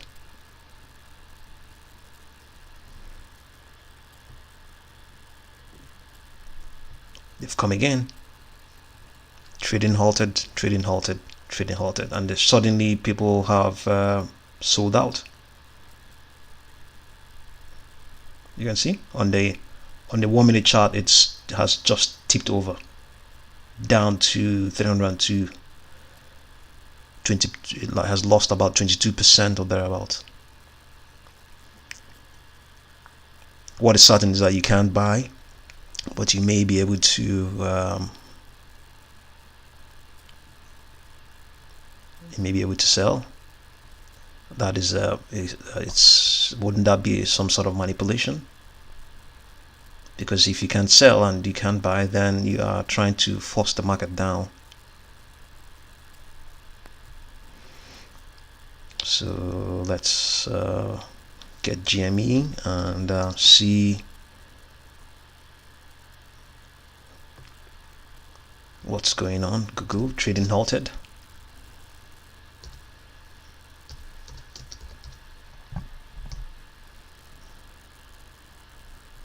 GME trading halt. It's okay, you can see trading halts.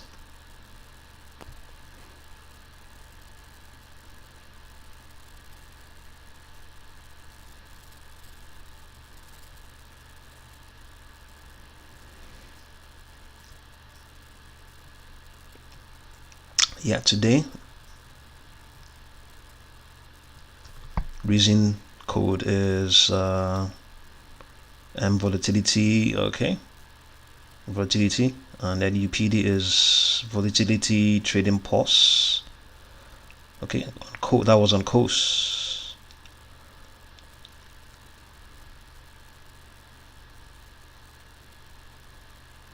So on volatility halt, volatility trading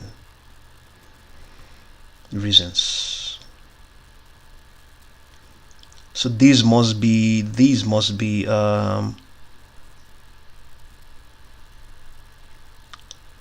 may be some of the stocks that have been have seen some rally.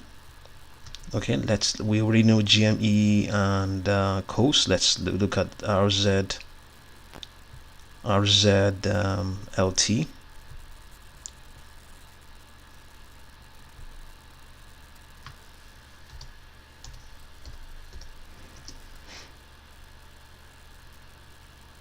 Resolute Inc.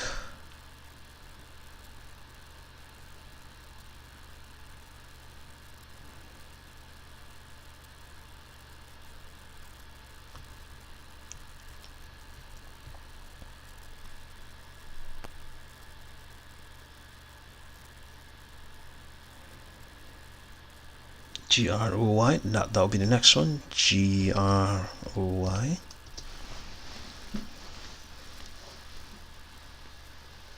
Okay, I think it's currently trading at the moment.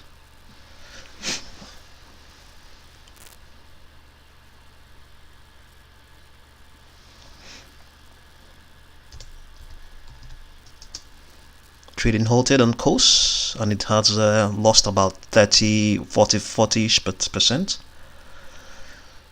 AMC, is it halted? No, it's not halted at all. But it has also declined below its short-term trend lines. Sorry, all of its trend lines. But it's gradually pulling up. Let's review again. GME still on hold. Yes.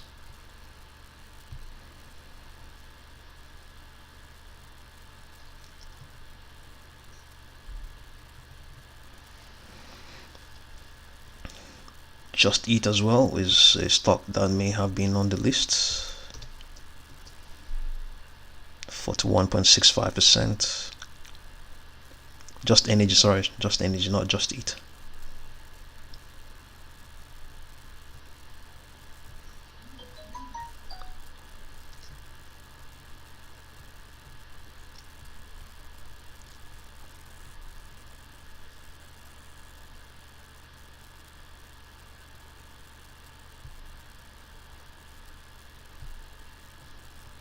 Okay, let's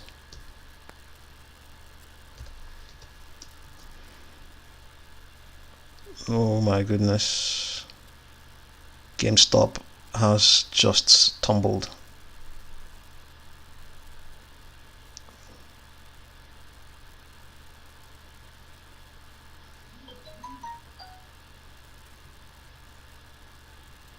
What is going on here?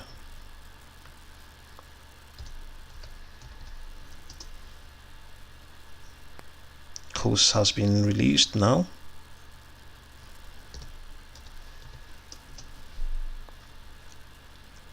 You can see GameStop, what a decline, and it's trying to.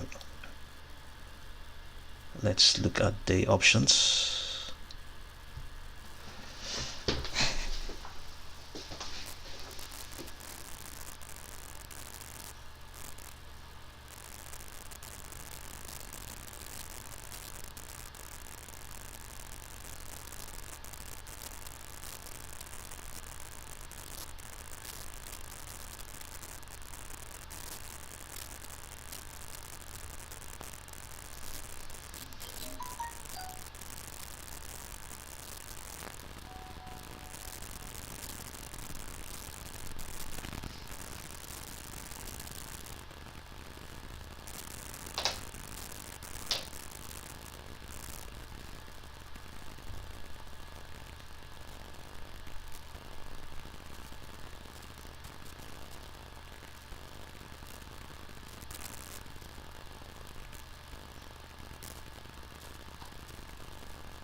What are we looking at? Trading halted again. Stock has crashed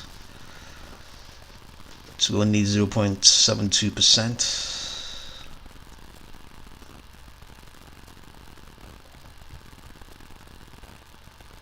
And then the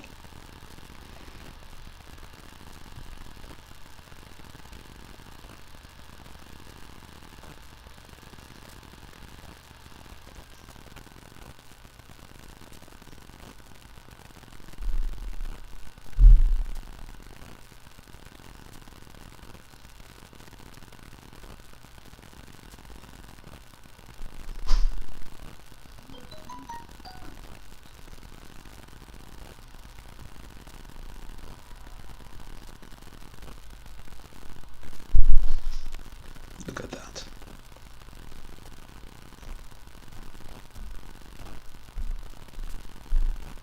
I told you I was pointing those critical levels out.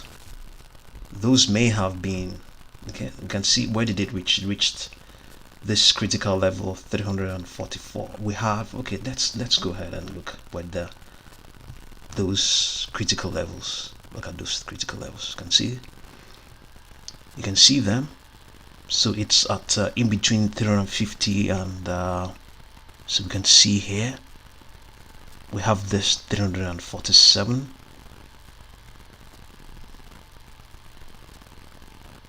354. It's gradually approaching some critical levels, and then they were protected. The people who were there were protected because, I mean, not just that they were protected, but if this trading wasn't halted, it will fuel yet more extension on the stock. It was like a raging fire. It was coming to consume all those positions there. You know, I was pointing out those critical levels, and with this sort of halting now, it has been prevented. And you know, who knows what's going to happen when a halt is removed? Because you can see, because I mean, I had this hunch that much of those I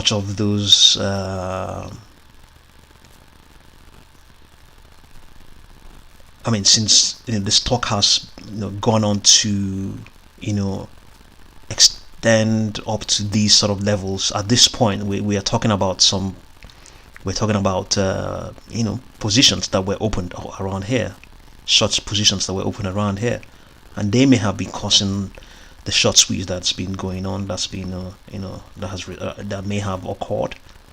And the higher it goes, maybe more of them, more of such positions were there, and if it wasn't halted, it will reach there and cause some of these positions to be filled up, and it will rise even yet more.